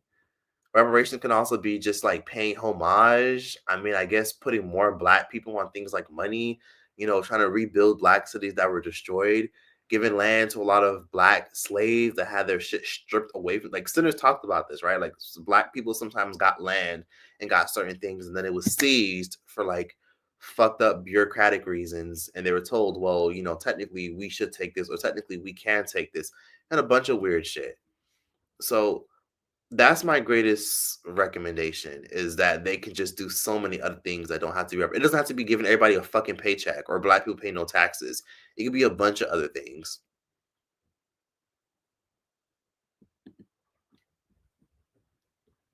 And she's nutty, buddy. She is. It's okay to have different opinions depending on who you vote for, as long as you ain't wishing death on those with the different opinions. Yeah, Toker's only be on that Zaza. Like, I don't know. Listen, I need to know who the hell she gets her shit from. Where does Tokyo Tony get that weed from? Now, what Tokyo Tony said lives rent-free in your mind choice. It lives rent-free in my mind because it's the funniest, most insane, most fucked up shit ever. And it's insane that people just let her, like, I'm not gonna lie, like, Tokyo Tony is funny as fuck. Like, I can't get over how funny that woman is.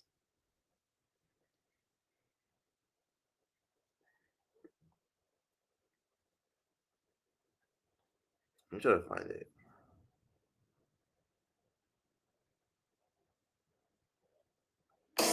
Yeah, Tokyo Tony's gone on numerous rants.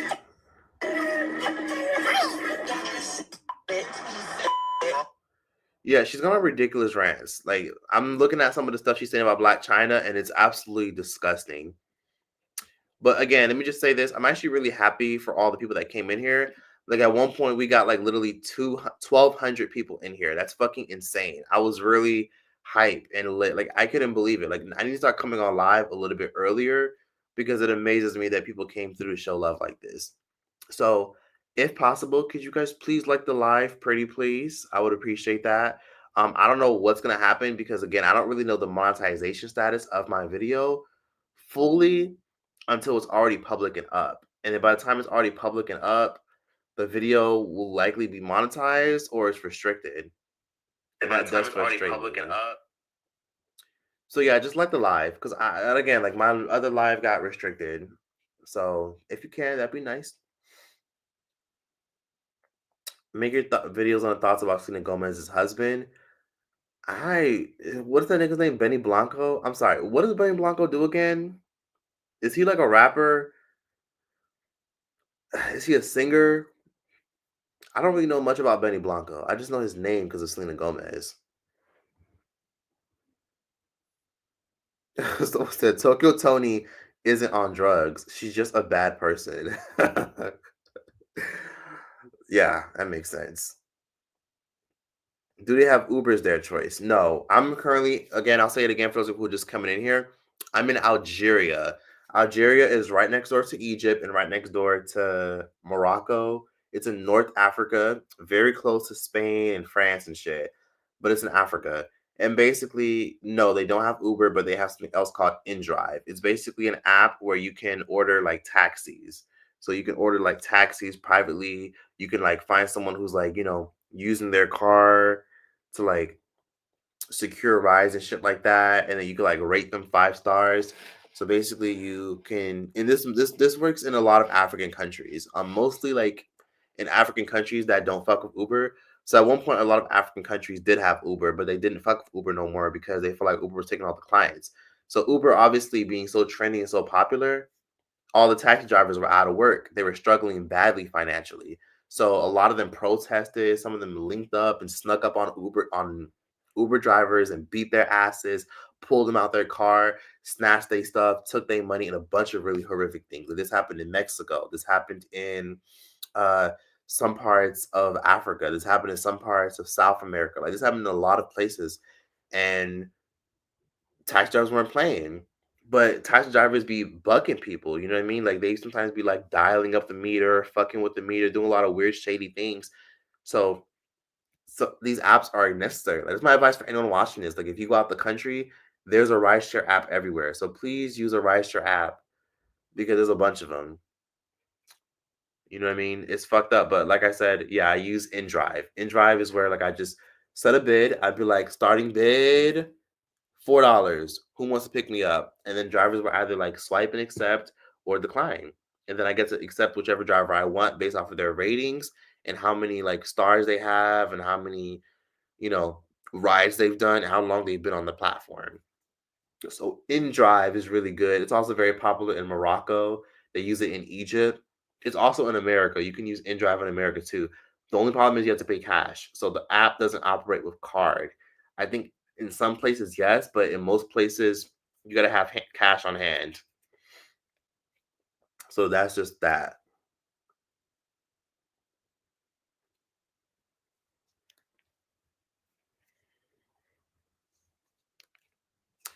Anyways, yes, could you guys like the live for sure? Can we get to 1,000 fucking likes? I feel like if people are gonna be in here, the least they could do is like the live. I don't know. I'm bored. I'm not really doing anything, and I also gotta check out of this Airbnb. So I don't know. Maybe I can.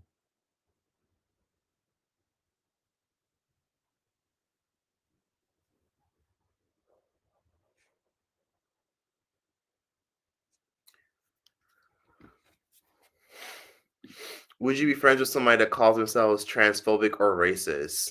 I wouldn't be.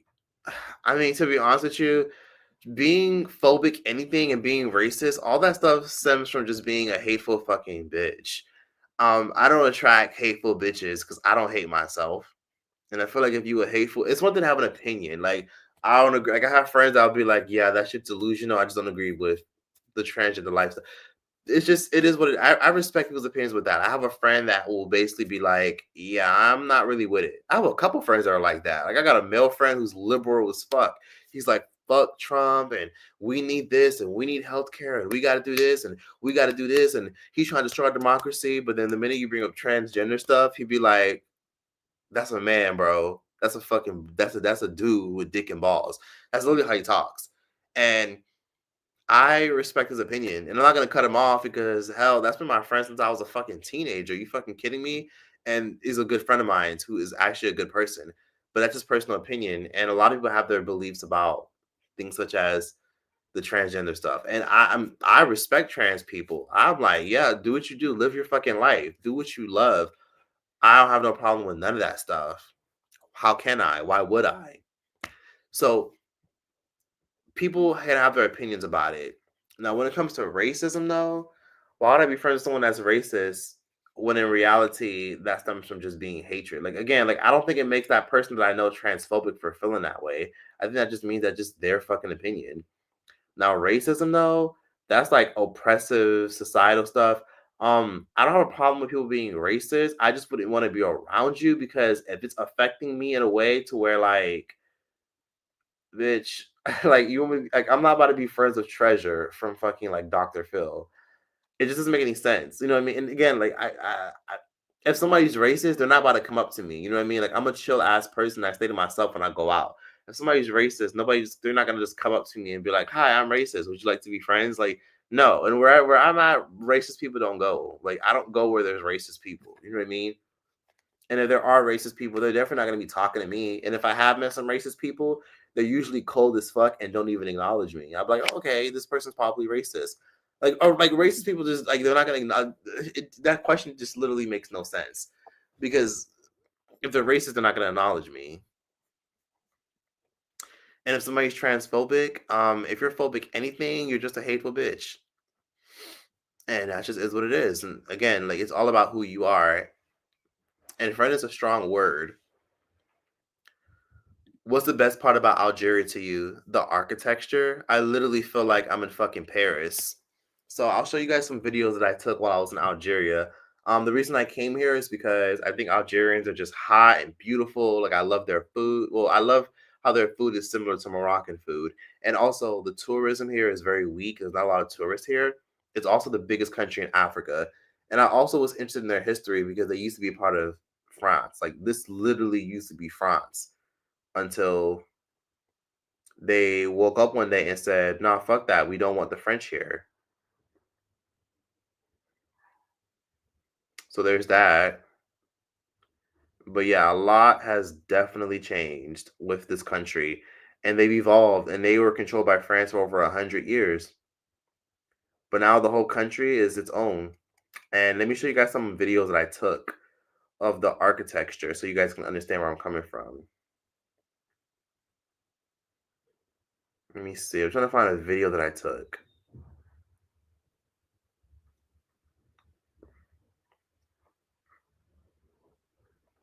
You can watch my story on Instagram. If you want to see what I'm talking about, you can watch my story on Instagram. On my Instagram, I posted stories. Like, I would show you guys videos here, but you guys can just follow my Instagram. So if you guys have time and energy, please check out my Instagram. It's officially been 2 hours. I don't know. Should I stay? Should I go? Hella people just left. It was like 1,000 people in here. Now we're down to like 900 something. So I could just stay because I feel like if people are wasting their time and energy watching moi, why not just stay?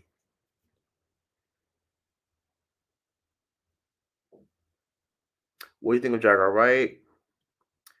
Somebody said, "I'm not calling you the opposite sex. You don't have to fully deal with the opposite sex problem. That's a privilege to be able to live both lives of the spectrum." Absolutely.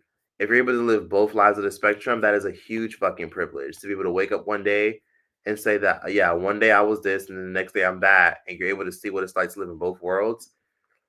Yeah, I understand that perspective 100% because I do feel as though that if you sitting up here saying, "Yeah, I was born a male, but I'm a female now," you kind of get to see what it's like to get female and women privilege. Society wise, women get into places for free because they're women. Women have to go through things such as periods.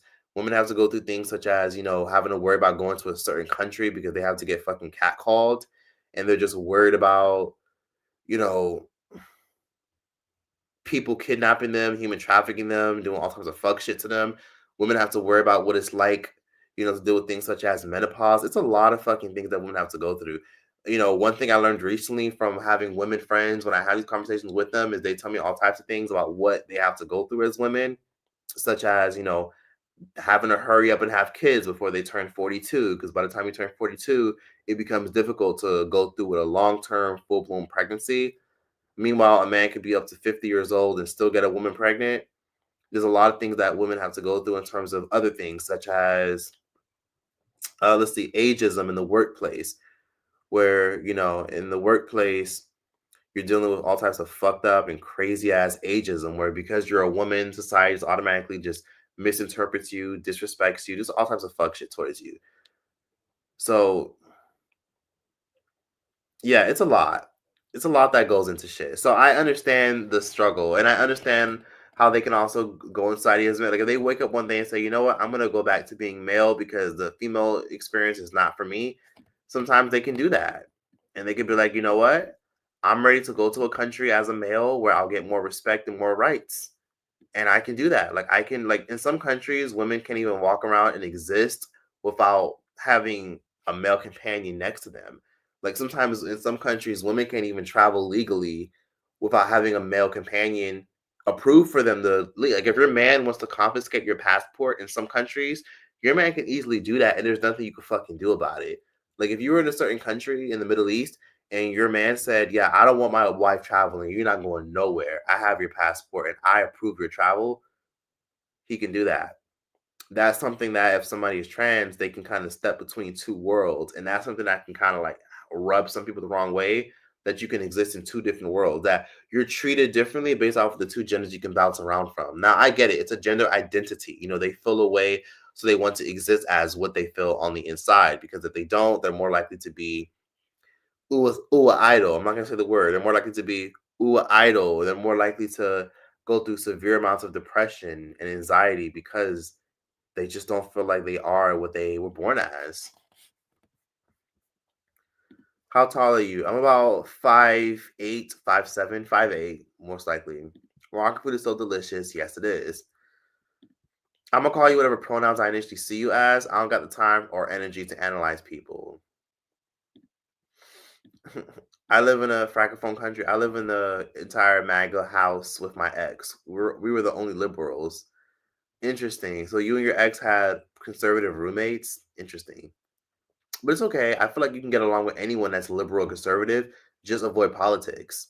That's all you gotta do. Just avoid things about religion, race, and politics, and you'll be fine. And you can get along with anyone that's a decent person. I just finished my first semester of uni, and it feels so weird that I have no work to do. Otherwise, I literally feel so lost right now. I think maybe you just might need a man, or if you don't get a man, maybe you might just need a new change of routine. You might maybe just need a nice, bigger, broader friend group. You'll never feel like you feel bored and have nothing to do when you have a broader friend group. I mean, if possible, maybe if you have extra money lying around, maybe live abroad for a little bit. Maybe go to Colombia, get you a nice studio apartment for like $300 a month, live there for a bit. Just find something productive that brings you peace, or just go out and make friends. I'm sure there's a lot of bars that you can go to in your zip code or in a wealthy zip code where you can meet some very successful and great people that you can network with. And you're a woman. Networking for women is a little bit easier, especially when you're well dressed and attractive. So go out there, go make new friends, or go live abroad for a bit. There's a lot of things you can do. Go to a new bar, go to this. You don't have to spend a fucking dime. Just go with at least $40 in your purse. Get you a nice little glass of fucking Chardonnay, and then that's it. And then take your ass back on that bus and go right back home. But just go out and go talk to people. Go make new connections, especially if you live in a big city.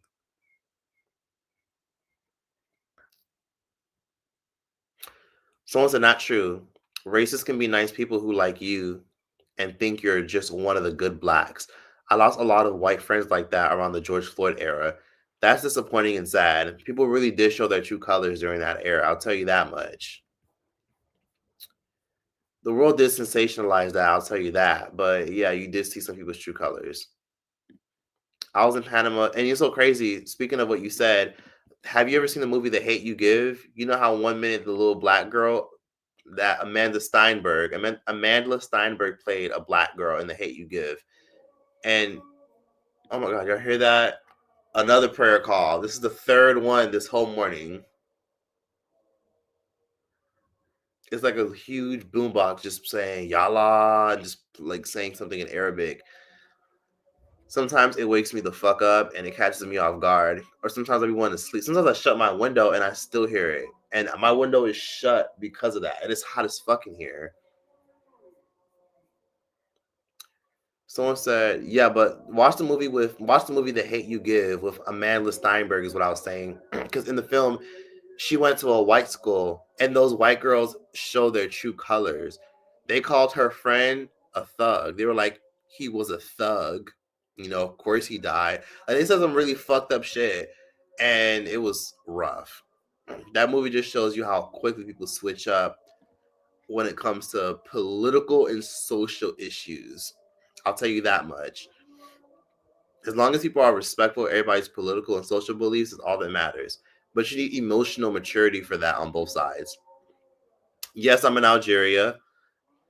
Algeria is the country where all those Africans were throwing shit at I Show Speed. Remember that? That's where that is. And I've been wanting to go to Algeria. And then when I Show Speed went, he didn't just show that. He showed some good parts too. He tried the food. He met new people. Like I Show Speed did show like more parts of Algeria. I met a Mexican guy on my campus who said he's racist, but he keep wanting to talk to me. Maybe he was just joking, or maybe he just fetishized you. Someone said, hey, Troy's in chat. I'm 26 and I'm kind of in a rut about what to do career-wise. I have a BA in communications. Nice. Kind of regret it, LOL, but I'm currently working an office job I hate. Any advice? Sign up to be a realtor.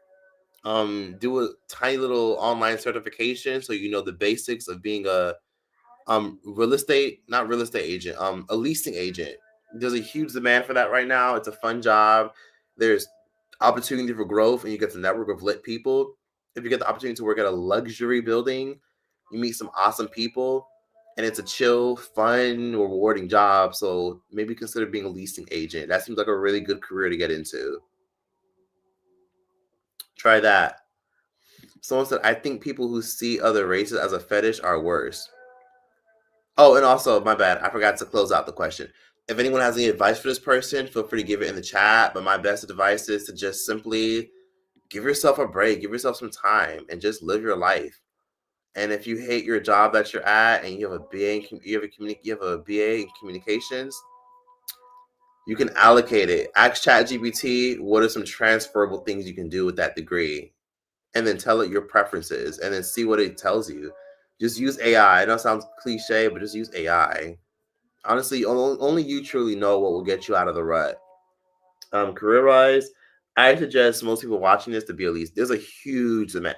Like, listen, if you notice anything about the world right now, notice how in your city they're building apartments back to back to back to back everywhere. Even when I'm in Africa, like I see construction every fucking where. They're building apartments back to back to back because the population is growing. Investors are moving to other cities for affordability or for business opportunities. The world is still spinning. People are struggling, but yet millionaires and billionaires are still building apartment complexes. How? Why? Go be a leasing agent. There's so many people who are property managers, or if you know one that is a property manager, who are able to give you a fucking job as a leasing agent, and they manage multiple properties. They're always looking for people to help sell and move these fucking apartments. Go be a leasing agent.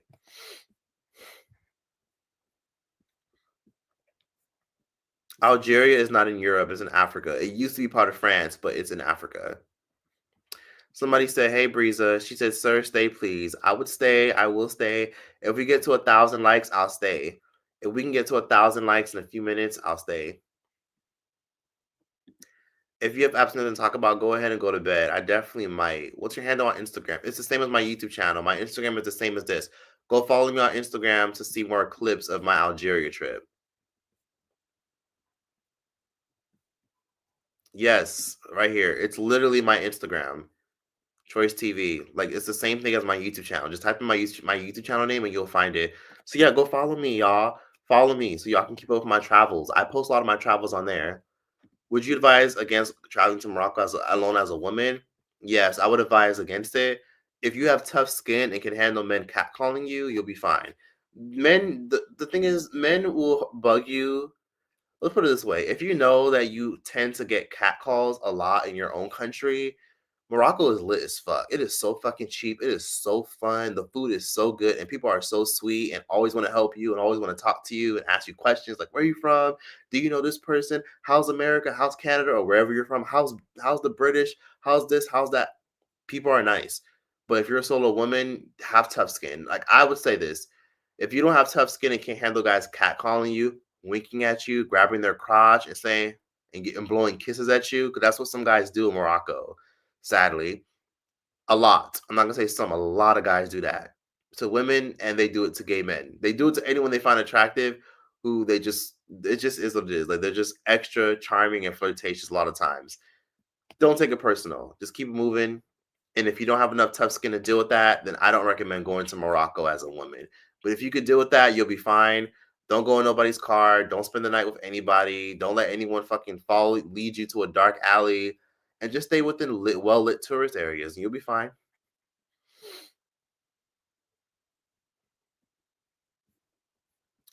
A woman's physical safety is different than a man. That's true. People view women as more vulnerable, so people are more likely to try you and test you.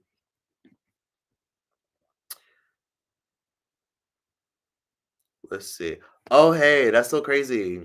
Someone said, yo, bro, it's Ilias from Paris. We crossed paths in LA.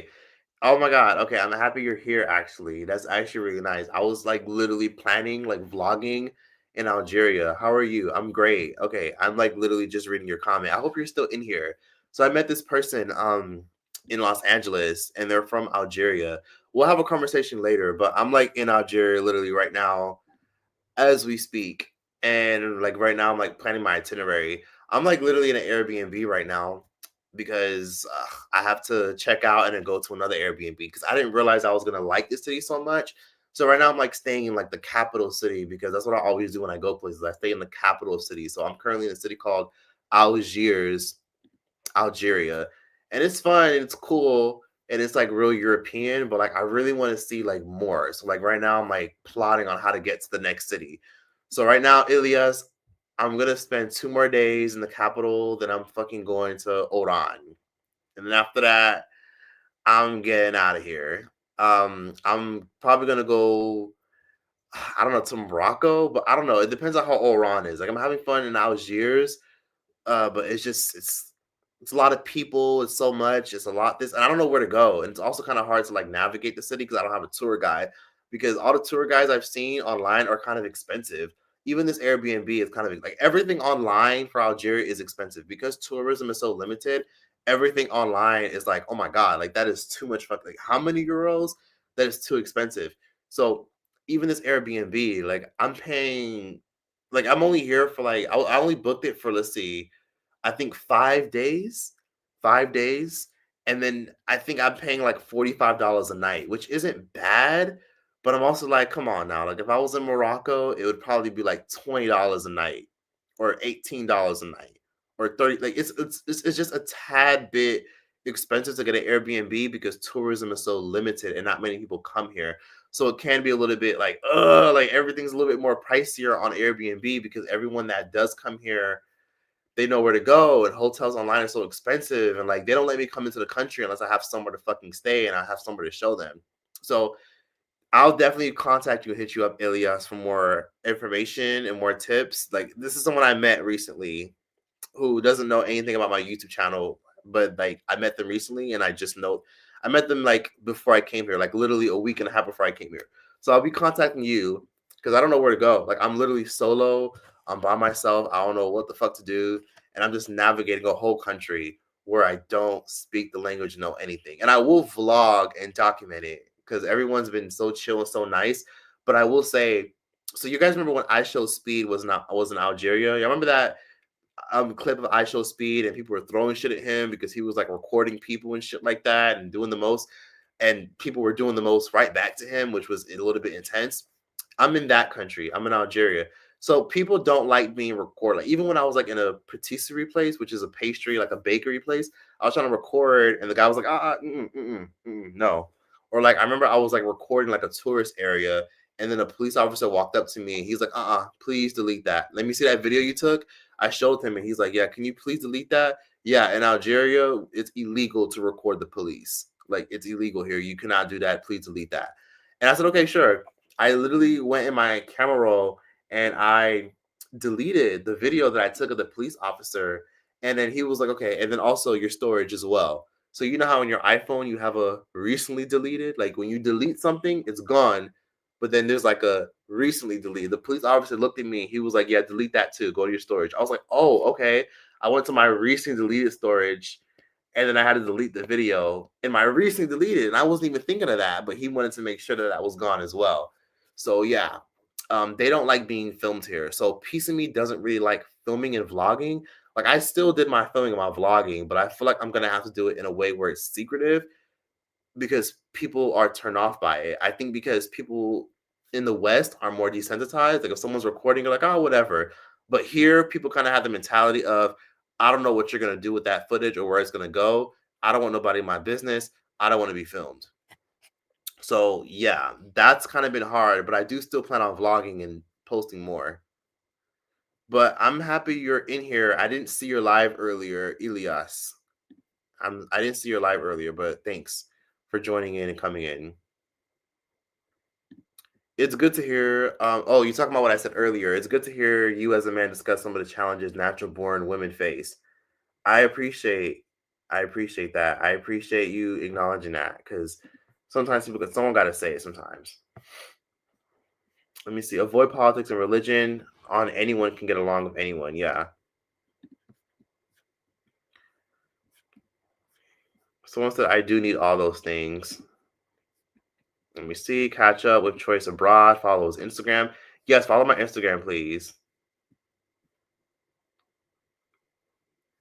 You have a friend that transitioned into a male and people act like it's killing them, and he decided not to be a she. Every time they see this person, they are visibly angry. People are crazy. True to get along with when you can express your differences and just be yourself, even with a conflict, no shade. Even without conflict, no shade. How's that nice people? Do people realize the Kardashians are cool with Trump? Yeah, they've never said anything bad about Trump. Now that you mention it, that's true. I need more. I need to do that more. I miss having friends. That's funny. It's true because we don't realize it. Sometimes we just need a social life, and that's it. His dad was definitely singing me out. Let me see. Boom, boom, boom. Sorry, I'm just like literally just now. I'm like not caught up on questions. So if you think I'm ignoring your question, give me a chance. I just need to catch up.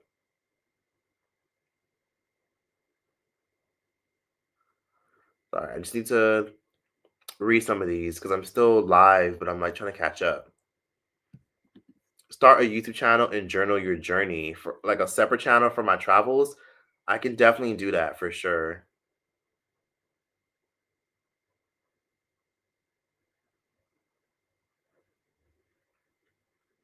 So I'm trying to catch up with some of these comments.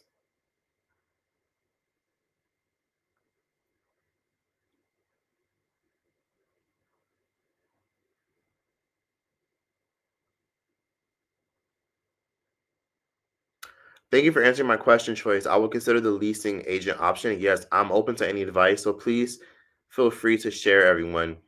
Yes, my advice for anyone watching this: if you want to get into a new industry that pays, look into being a leasing agent. But I'm not gonna lie, you might have to exaggerate your resume a little bit. It's not easy to get into if you can't get past a recruiter.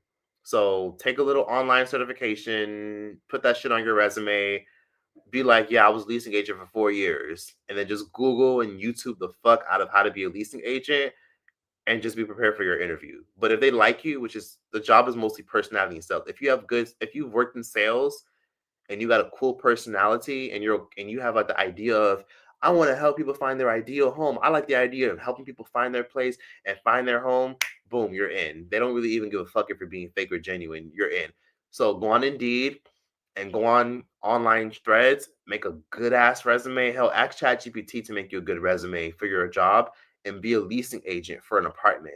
Those jobs pay pretty well and they're always looking for people because there's so many buildings being built. So I guarantee if you're struggling to get interviews, get into that. But make you a fake ass resume, exaggerate it, and just tell ChatGPT to tweak it for you a bit. And then you're good. But take like a little course, like a quick little 1 hour course about being a leasing agent. Because if not, you're not going to get the job. So that way you know what you're doing a little bit.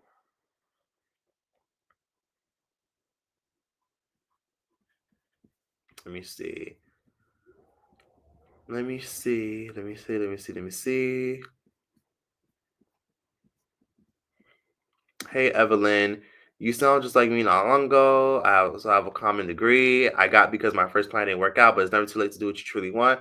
Look at a valuable certification. That's true. Catcalling honestly ain't even scary. It's only bad when the guy is ugly or old. No shade. Yeah, if he's ugly or old as fuck, that's when it's like, ugh, get away from me, bitch.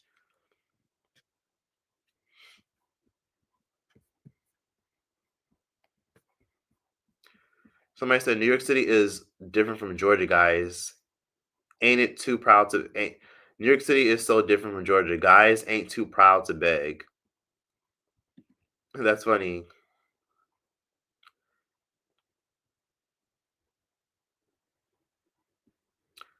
Someone said, yeah. Someone said, yo, he knew all about that recently deleted too. Yup, he knew that too. Yeah, someone said, oh, that police officer, when the police officer walked up to me, yeah, he was on your ass. Yup, he was. He wasn't playing no games. Someone said, get some meta glasses, Choice, lol. I should. Where? This happened in Algeria where that police officer walked up to me. He made me delete that video because I took like a nice video of like a little tourist area and he wanted to see the video. Then that nigga said straight up, and go to your recent deleted too. I want you to delete that too. Someone said, "Oh, you need some meta glasses or something." I might need some. I've been watching you for 8 years. Okay, that's good. You have a plan. Just keep trying, and you'll get a call back from me eventually. That's inevitable. And okay, you're talking to somebody else. Okay, I'm glad y'all are helping each other. Definitely talk to each other and help each other. Oh, you're watching from Papua New Guinea? I would love to fucking go there. Papua New Guinea. Glad I caught your live. Thank you for watching Papua New Guinea. I would love to fucking travel over there.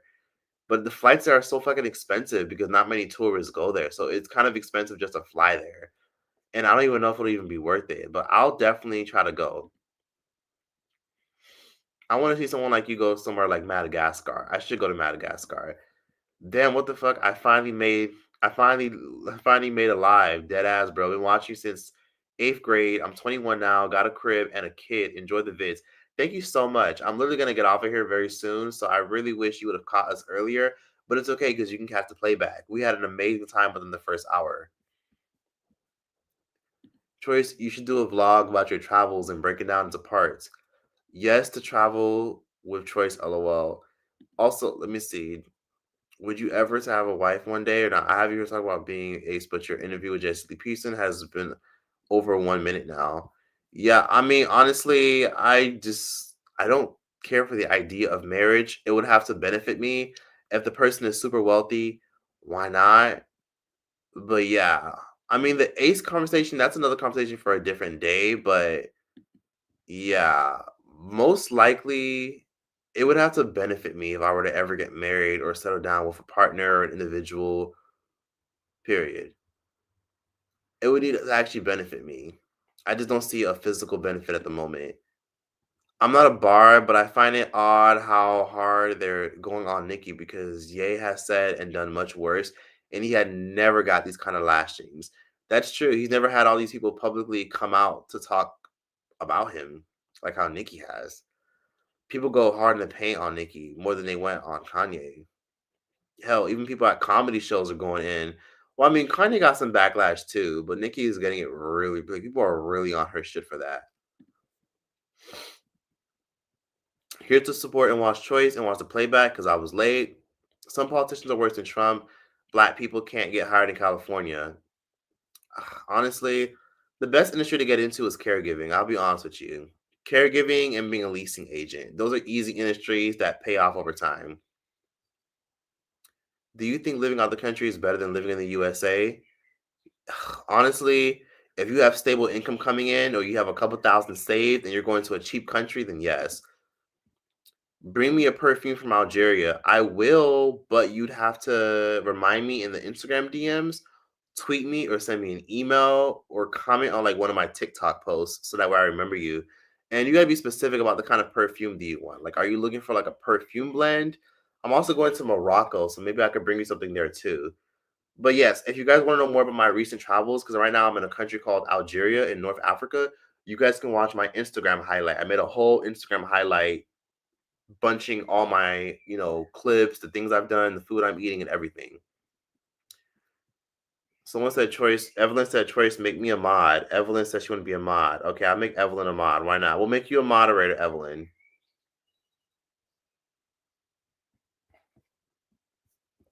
Someone said, I wonder if storage solves that problem. Let's do a travel group. That'll happen one day. That'll happen very soon. Meta glasses are not safe in those countries. Yeah, somebody could take them shit and smash them, so I'd be a little bit nervous.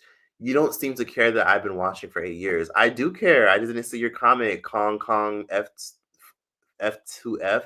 I appreciate you watching me for all that long, and I appreciate you for sticking around. I appreciate y'all for who comment and tell me that y'all watched me for so long, because sometimes I think to myself, damn, there's so many YouTubers and content creators that I've watched and I've outgrown them and don't care to watch. Like, I used to watch Lily Singh when I was younger, and then I'm not gonna lie, I kind of grew older and I just realized that she's not funny at all. And then I also used to watch who else? I used to watch Latoya Forever until I got annoyed with her and just stopped watching with her, and she just got boring as fuck. I also used to watch a lot of other content creators who did reaction videos. Like, I've outgrown so many content creators that I used to watch Tana Mojo when I was younger too. I remember Tana Mojo. I got tired of her ass, and now she's as fucking fake and plastic as press-on nails. I can't believe it's her. When I see Tana Mojo, I'd be like, bro, I can't believe she looks like that now. She was such a beautiful girl. She had a very natural-looking face. Now she can barely move her eyebrows. Are you going live again this week? Yes, I will. Stay a bit longer. I definitely should. Why not? I really enjoy your videos. Thank you. Been watching you almost 10 years. Like the live. Let's see. The prenup would have to be your benefit because rich people do prenups before marriage. Oh, that's funny. Someone said Troy said sprinkle, sprinkle. Someone said, not choice, want a rich nigga. Yeah, sure. If the person has to be wealthy and just has to have everything, like someone has to like actually truly benefit me in a way where I'm like, yeah, like this has to benefit. Like I have to be able to say, yeah, I gained something from this. Sexual, I'm not really into sex. It just seems like sex is just like a chore. I'm not a sexual person. I just think sex is a chore and just requires too much energy. Like if I was in a relationship with somebody, I would be completely okay if sex rarely ever happened. I just rather have someone that just or I don't. Oh, I'm not looking for anyone. As Rihanna said, I'm not looking for anyone. It just would have to benefit me. Someone said you like floral and sweet perfumes. Okay. I will definitely do that. I already bought one. It was like $3. It was in a little spray bottle and it was so cheap. Like this guy made it right in front of me and everything. If you DM me on Instagram and you're actually like gonna respond to my DM, I'll go to one of those little Arab oil stores. Like, do you want it like so you said you want a perfume because they sell them in oils too. They have like little oil rollers and they're cheap. You know what I mean? Like if you have like I think let's do it this way. It'll probably cost like $5 and then or it'll be no more than $10, depending on how big you want the bottle. We can get you a small bottle to start off with, but we can get you one of those floral, sweet herbal scents. I wish you were like present because it's hard to kind of like. I mean, I could like go use my intuition, but like I'll tell you like you can just DM me on Instagram, and then I'll go to one of those stores, and then you can just cash at me like $4 because that's how much it costs. It's like $4 to $8, and then we can like work something out from there. Y'all gotta understand there was like 1,200 of y'all just now. There was like 1,200 people in here, and now there's like 800. Can y'all like the live, please? Are you married? No. Oh my god, so many people in here.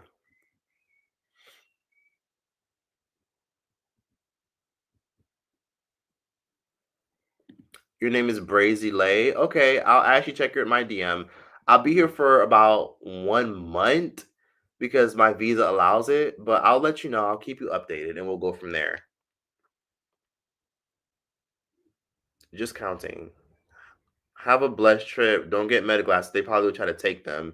I'm not gonna lie. Yeah, if they realize you're recording them with those glasses, they might for sure try to take them shits. I'm not gonna lie. Having meta glasses, I did think about it, but I did get an Osmos. I did get like a tiny little vlogging camera, like a tiny little one, where most people really wouldn't notice.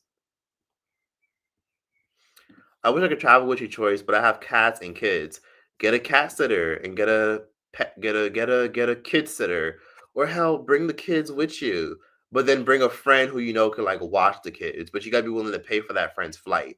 That's what my friend said she would do. My friend told me that if she were to travel with me, she would have to bring somebody with her, and then she would have to like pay for their accommodations so that way she knows her kids are safely taken care of and her kids are within arm reach. That's what you should do. Bring somebody along and pay for their accommodations, and then maybe we can consider it. But I'll be starting a travel group very soon, so over the summer I will definitely do my thing, and I will announce that. So maybe by August, I'm thinking about July or August, I could do a travel group.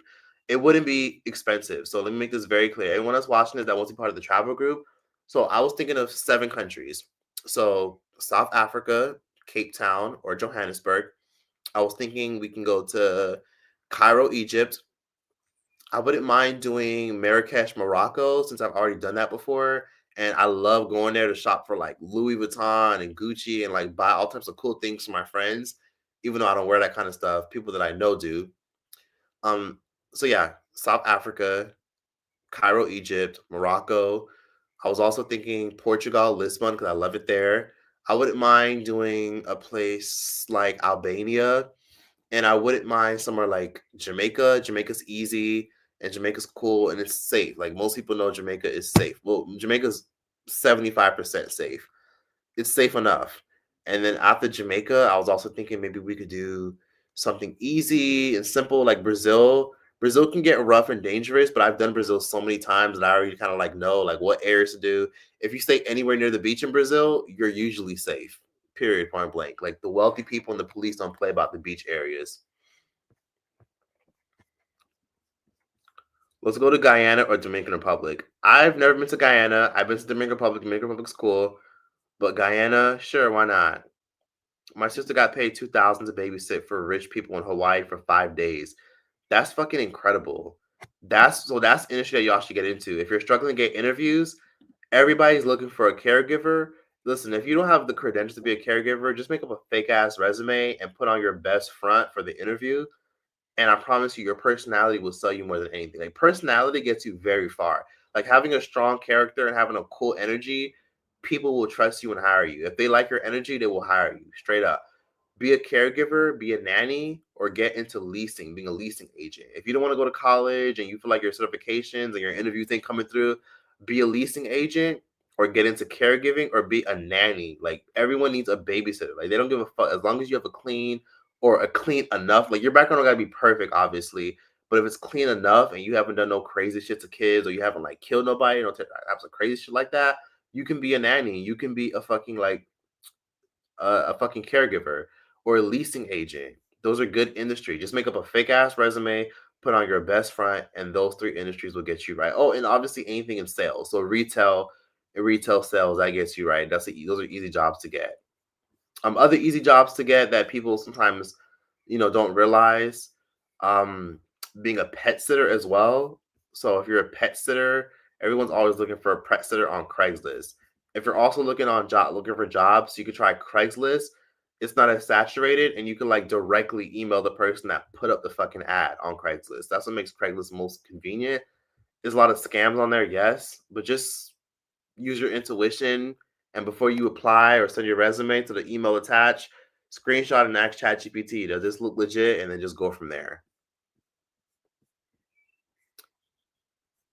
Someone said, oh, nice, I'm already going into real estate. Leasing agent it is. Thanks, Trace. You're welcome. That's just an idea. Maybe it might work out for you, maybe it won't, but just exaggerate your resume to the best of your abilities. As long as you get the interview, you're good. Tell ChatGPT to make you an AI ATS proof friendly resume, and exaggerate your experiences, if you know what I mean, and just get that interview. Get that interview and sell your personality and sell that you're passionate about finding people their ideal place, and you'll be good.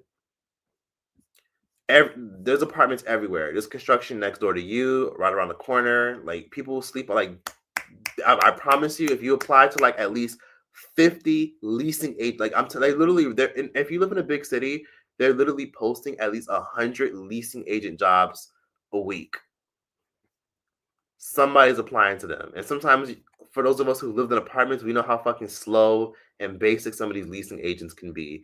It's not that hard of a job to get if you have the right personality. You just got paid $200 to watch someone's dog for 4 days. That's incredible. That's fucking incredible. And especially if you love pets. Where did he talk about celebs and MAGA? Okay, so you just got here. So for everyone that just got here, want to know when I talked about shit, start at the 2-minute mark. The one, like, I got right into it. So jumped right over to 1 minute to 2 minutes, and I got right into it. You're gonna have to go all the way from the beginning and watch the live. Like, I went right into it and I didn't fucking slow it down. So please just watch that. He's right. Caregiving, nanny, and apartment management leasing agents are very high in demand. Very high in demand. If your resume and getting jobs and you're trying to work at McDonald's, if you like fresh, as long as you're over 18, you could be a nanny, a pet sitter, or caregiver, taking care of old people, or leasing agent. Just exaggerate the fuck out of your resume, study it, and pretend your fucking ass off. You need to be an actress when you walk into that interview. And on top of being an actor or an actress, when you get into that interview, I'm gonna tell you right now, apartment buildings are always being built. There's like over 100, 200 apartment leasing agent jobs being posted right now, and they will hit you up. They're like, can you do the job? Can you come in? Because they need people. They need people, and that's an underrated industry that a lot of people don't think to apply for. On top of applying to that industry, I would also be real and say this: try your best to show off, like, the job is basically sales and people skills. If you can show that you're willing to deal with people and can handle tours and can handle closing and encouraging people to apply, then you got the job. Thanks for the super chat. Oh, nice. I'm already going to real estate leasing. Thanks.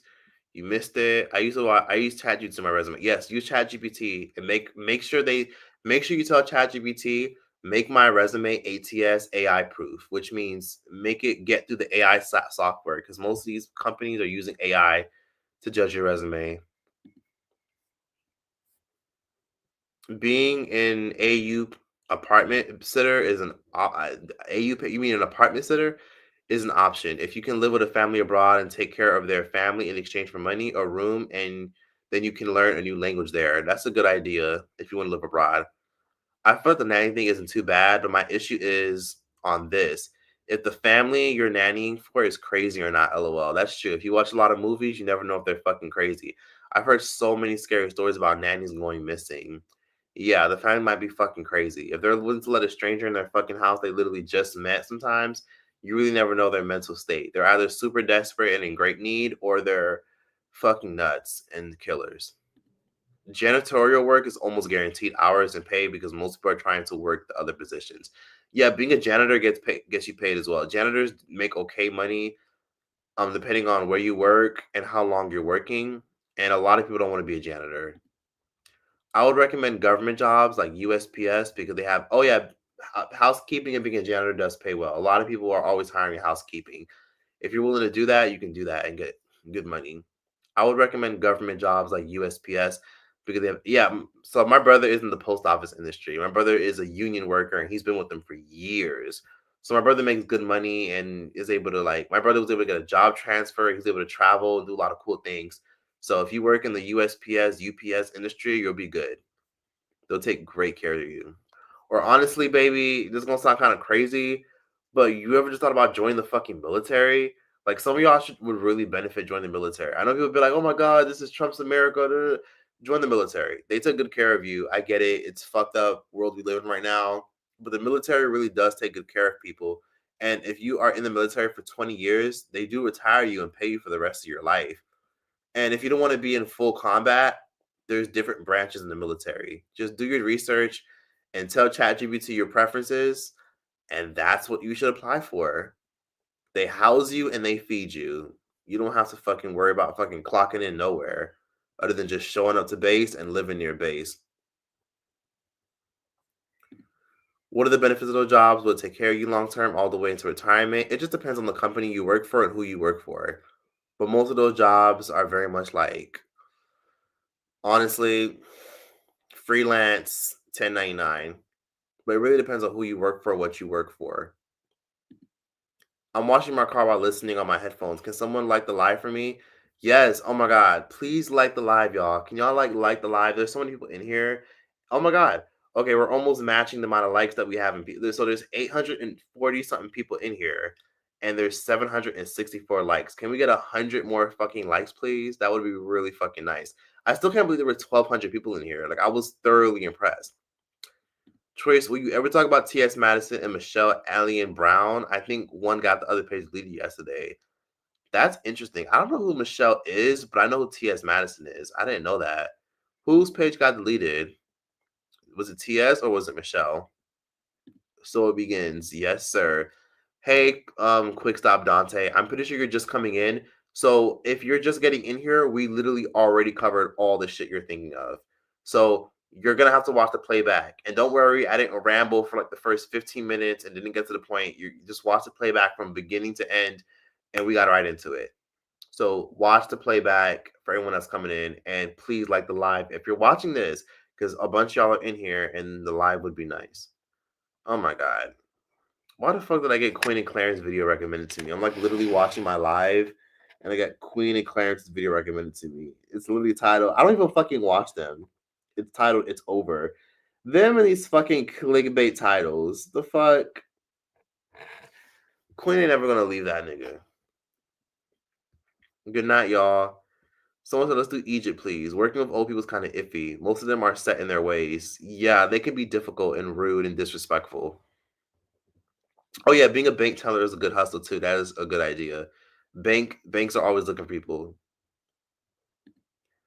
Someone said you could tell AI to make something AI proof. Yeah, Divine Fleming, where the fuck have you been? If you are literally writing a resume or an essay or a paper or a document and it sounds too much like AI or Chat GPT, yes, you could tell them, make it sound less AI, make it sound less Chat GPT, make it sound natural like a human. And they base it based off of how you talk and based off of what researchers say, what sounds AI and what people can perceive as AI. So yes, most people don't think of that, but you can tell it, make it sound less AI and you'll be good. Oh, on pair. En père is a broad nanny. It's a French word. Un père. Okay, okay. I know a little bit of French. Un père. Okay, thanks for correcting me. Un père, like a parent. Un père, I think that means a parent or something. Un père. Not AI snitching on its own kind. Good night, y'all. Sorry for those who have to leave. I understand it's pretty late. Someone said to get the best out of ChatGPT is a $20 subscription. The thinking mode and extended thinking. That's a good point. It's true. Paying for ChatGPT makes it better, but the basic one is just as fine, depending on what you need it for. If you're a business owner or you're in school, pay for it, sure. But if you don't have a business and you're not in school, there's no need for all that. Nanny's going missing is wild. Love how blunt you are. Thank you. I've learned recently bartending. Oh yeah, bartending is a good hustle, and substitute teaching is a good hustle too. But not everybody had the patience. But yes, if you want to be a substitute teacher, apply. They're always looking for substitute teachers.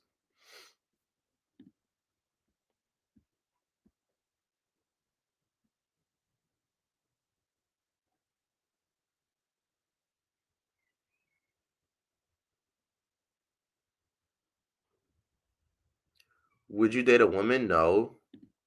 Yes, I've heard about that in Arab countries. They kidnap women from Southeast Asia, Africa because it's legal in Arab countries. Yeah, I've heard that too. I joined the military last month. Congrats on joining the military. Mini Misi. I joined the military last month. Yes to the military. Yes, please join. Military is good too, even though it's not ideal with the benefits though. Free education for life. National. I still don't want to get drafted. Honestly, the military could be the best thing that ever happens to you if you don't have any fucking money and you are running out of options. Take the fucking exam, do your physical, and then just wait for them to give you an opportunity. They always need people. Hey, Troy, I've watched you over 10 years. You have become like a big brother. Oh, thank you. I binge watched you while I was in the hospital. I recently had my baby last almost 3 weeks ago. Oh my god, I appreciate that so much. And congrats on the new baby. What's your name? Kiki Boss Art. Thank you, Kiki. I appreciate that. And I'm happy that everything worked amazing. And shout out to you for being a new mom. Thank you for watching for all those many years. I appreciate it. For years, you've been watching me from the mail in my fucking pasta, from the fucking fat back computer shaped ass bitch days. I appreciate everyone that's watched me throughout the years. And the good thing about caregiving is once you get your foot in the door, people will recommend you to their friends too. Very true. If you're a good caregiver, absolutely. Especially if you work for an agency, you're gonna always have work thrown your way. Working for an agency will always get you right. They've been over for how long? YouTube is so late. Nah, it's over. Yeah, it's so clickbait. I'm not clicking on that shit. It's over. It's never over between them.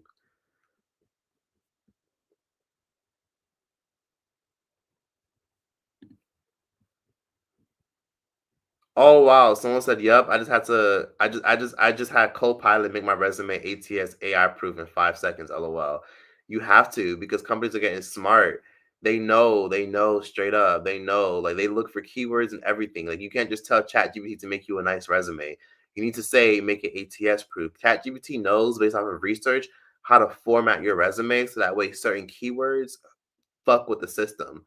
Watch you get if you tell ChatGPT attach your resume like a PDF and then say, make my resume ATS AI proof.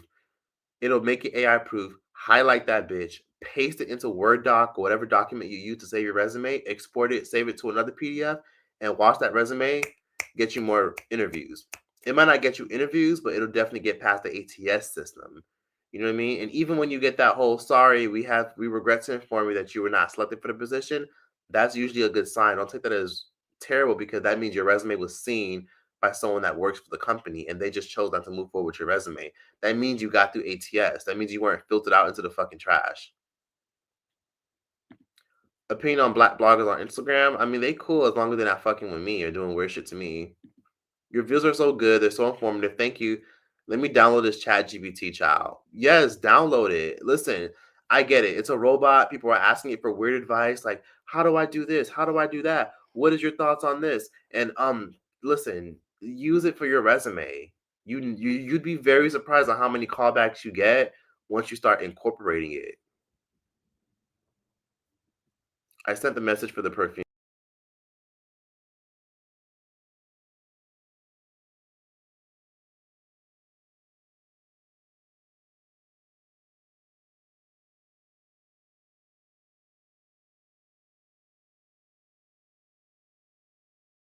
Sorry, y'all. It blacked out. My bad. My Wi-Fi went out for a bit. Do you by any chance have your eyes on any other scammers to expose, like Mary Jane Watson? Wink, wink. Man, I don't. People still send me shit about her, but is it even worth making a video? I feel like I've said enough that needs to be said, and I don't know what else to fucking say. I mean, maybe we should do some other stupid scamming shit, sure, but like I don't know what else to say. Okay, so hey, Lacey Star, thanks for coming through. Love when you come in.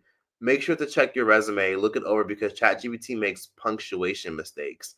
It tends to, yes, it does. That's true. Read it over, of course. You always got to read through your resume, make sure it looks good. I'm still in college, so they can cover that for me. National Guard is part-time. I love that. Oh, yeah, housekeeping too. I did it with my friend's mom.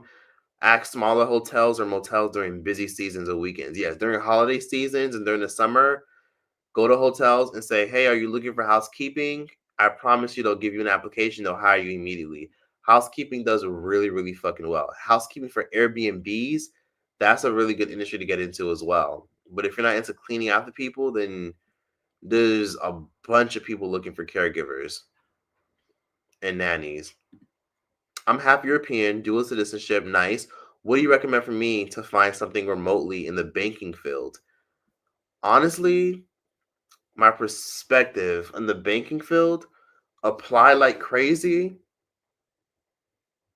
That's all I can think of. Apply on company websites. Google Jobs is how I helped one of my friends land like two like what was it, one interview. When one of my friends, I ended up getting my friend an interview with PNC Bank, which is a popular bank in America. And I use Google Jobs. So I just typed in, for example, she lives in Houston, jobs in Houston, and then Google just literally researched through the algorithm and just bunched them in on a fucking dashboard. And then just apply to those. Like it'll give you a bunch of lists and just apply to all that shit. When you apply for jobs, especially jobs like that are so specifically niche, don't just apply through like random sites or third-party sites. Apply on the company website. But other than that, I don't know much about the banking industry. Maybe somebody in here can help. But that's just my only advice. Just apply like crazy and see where it goes. But if you want something that's remote, getting something remote is a lot more competitive because you're competing with people from fucking India, the Philippines, all over Asia, and many Europeans that studied at prestigious universities trying to get jobs at American companies. So remote jobs ain't easy. I'll be honest with you. You're going to have to know someone that can really fucking get you in or know the owner or fucking head recruiter directly. Yeah, ChatGPT has a pay subscription. Just ask ChatGPT, how do you pay? And it'll show you. Go to like the section where it says settings, and then you'll see billing, and then you just pay for it. Why are there ads in this live? How does that work? I literally just clicked enable lot and enable edit ads, and that's pretty much what happened. There's an option where it says minimal ads, moderate ads, balanced ads, or aggressive ads.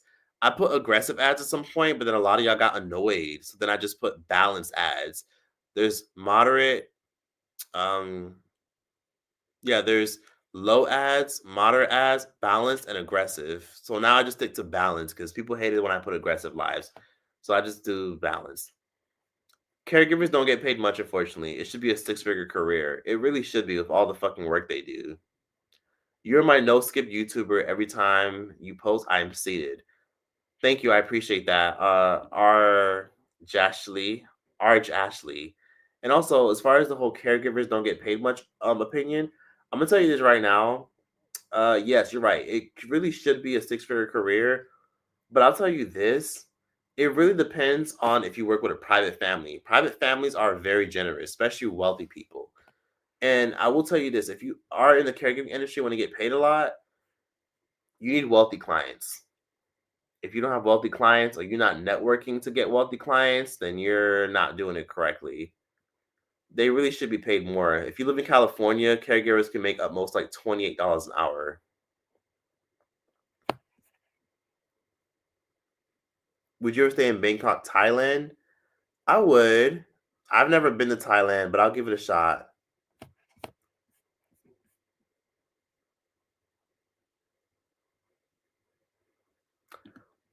I didn't put aggressive ads on this live. Sheepy Leapy.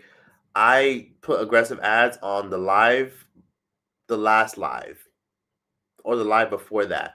But this one has balance. I put the balanced option.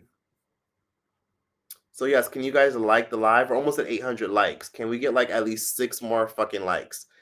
6 more fucking likes. Can we get 800 fucking likes? Can we get there? If anyone watching this is watching this, we're at 7. Well, no, we're at 800. Oh wow, we went right back to 800. We have 800 fucking people in here. Can y'all just like the live? Can we get to 800 fucking likes? 800 likes for the culture. Do you live? Okay, so I'm in Algeria right now. For everyone that keeps asking, I'm in Africa. I'm in North Africa. Do you? Oh my bad. These are old comments. Someone said I haven't gotten any commercials. You probably have YouTube Red, or you're probably watching in a country where some of the ads just don't. I don't know, just don't pop up for you.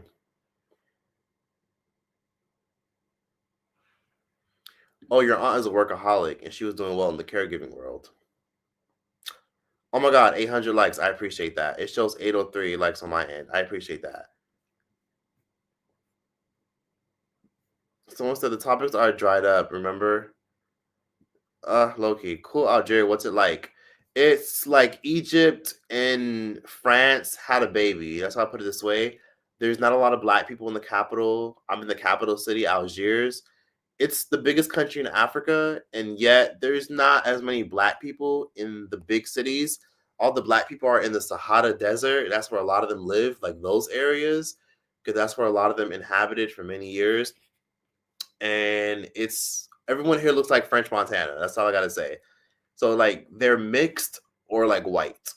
Everyone is because French Montana is Moroccan. French Montana is North African. They all look like him. That's like the best way I can describe it.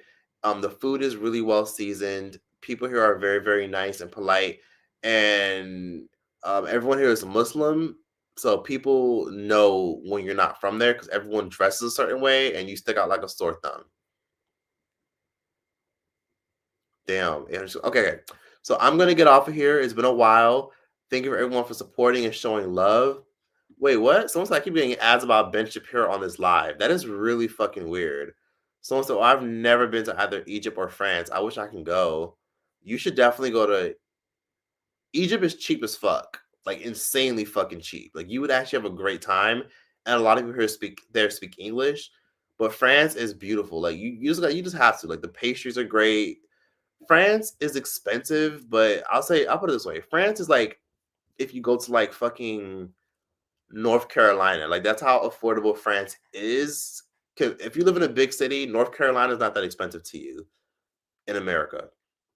That's kind of like how I would describe France. It's like going to North Carolina. Like everything is not that bad. Liquor's not that bad. Food's not that expensive.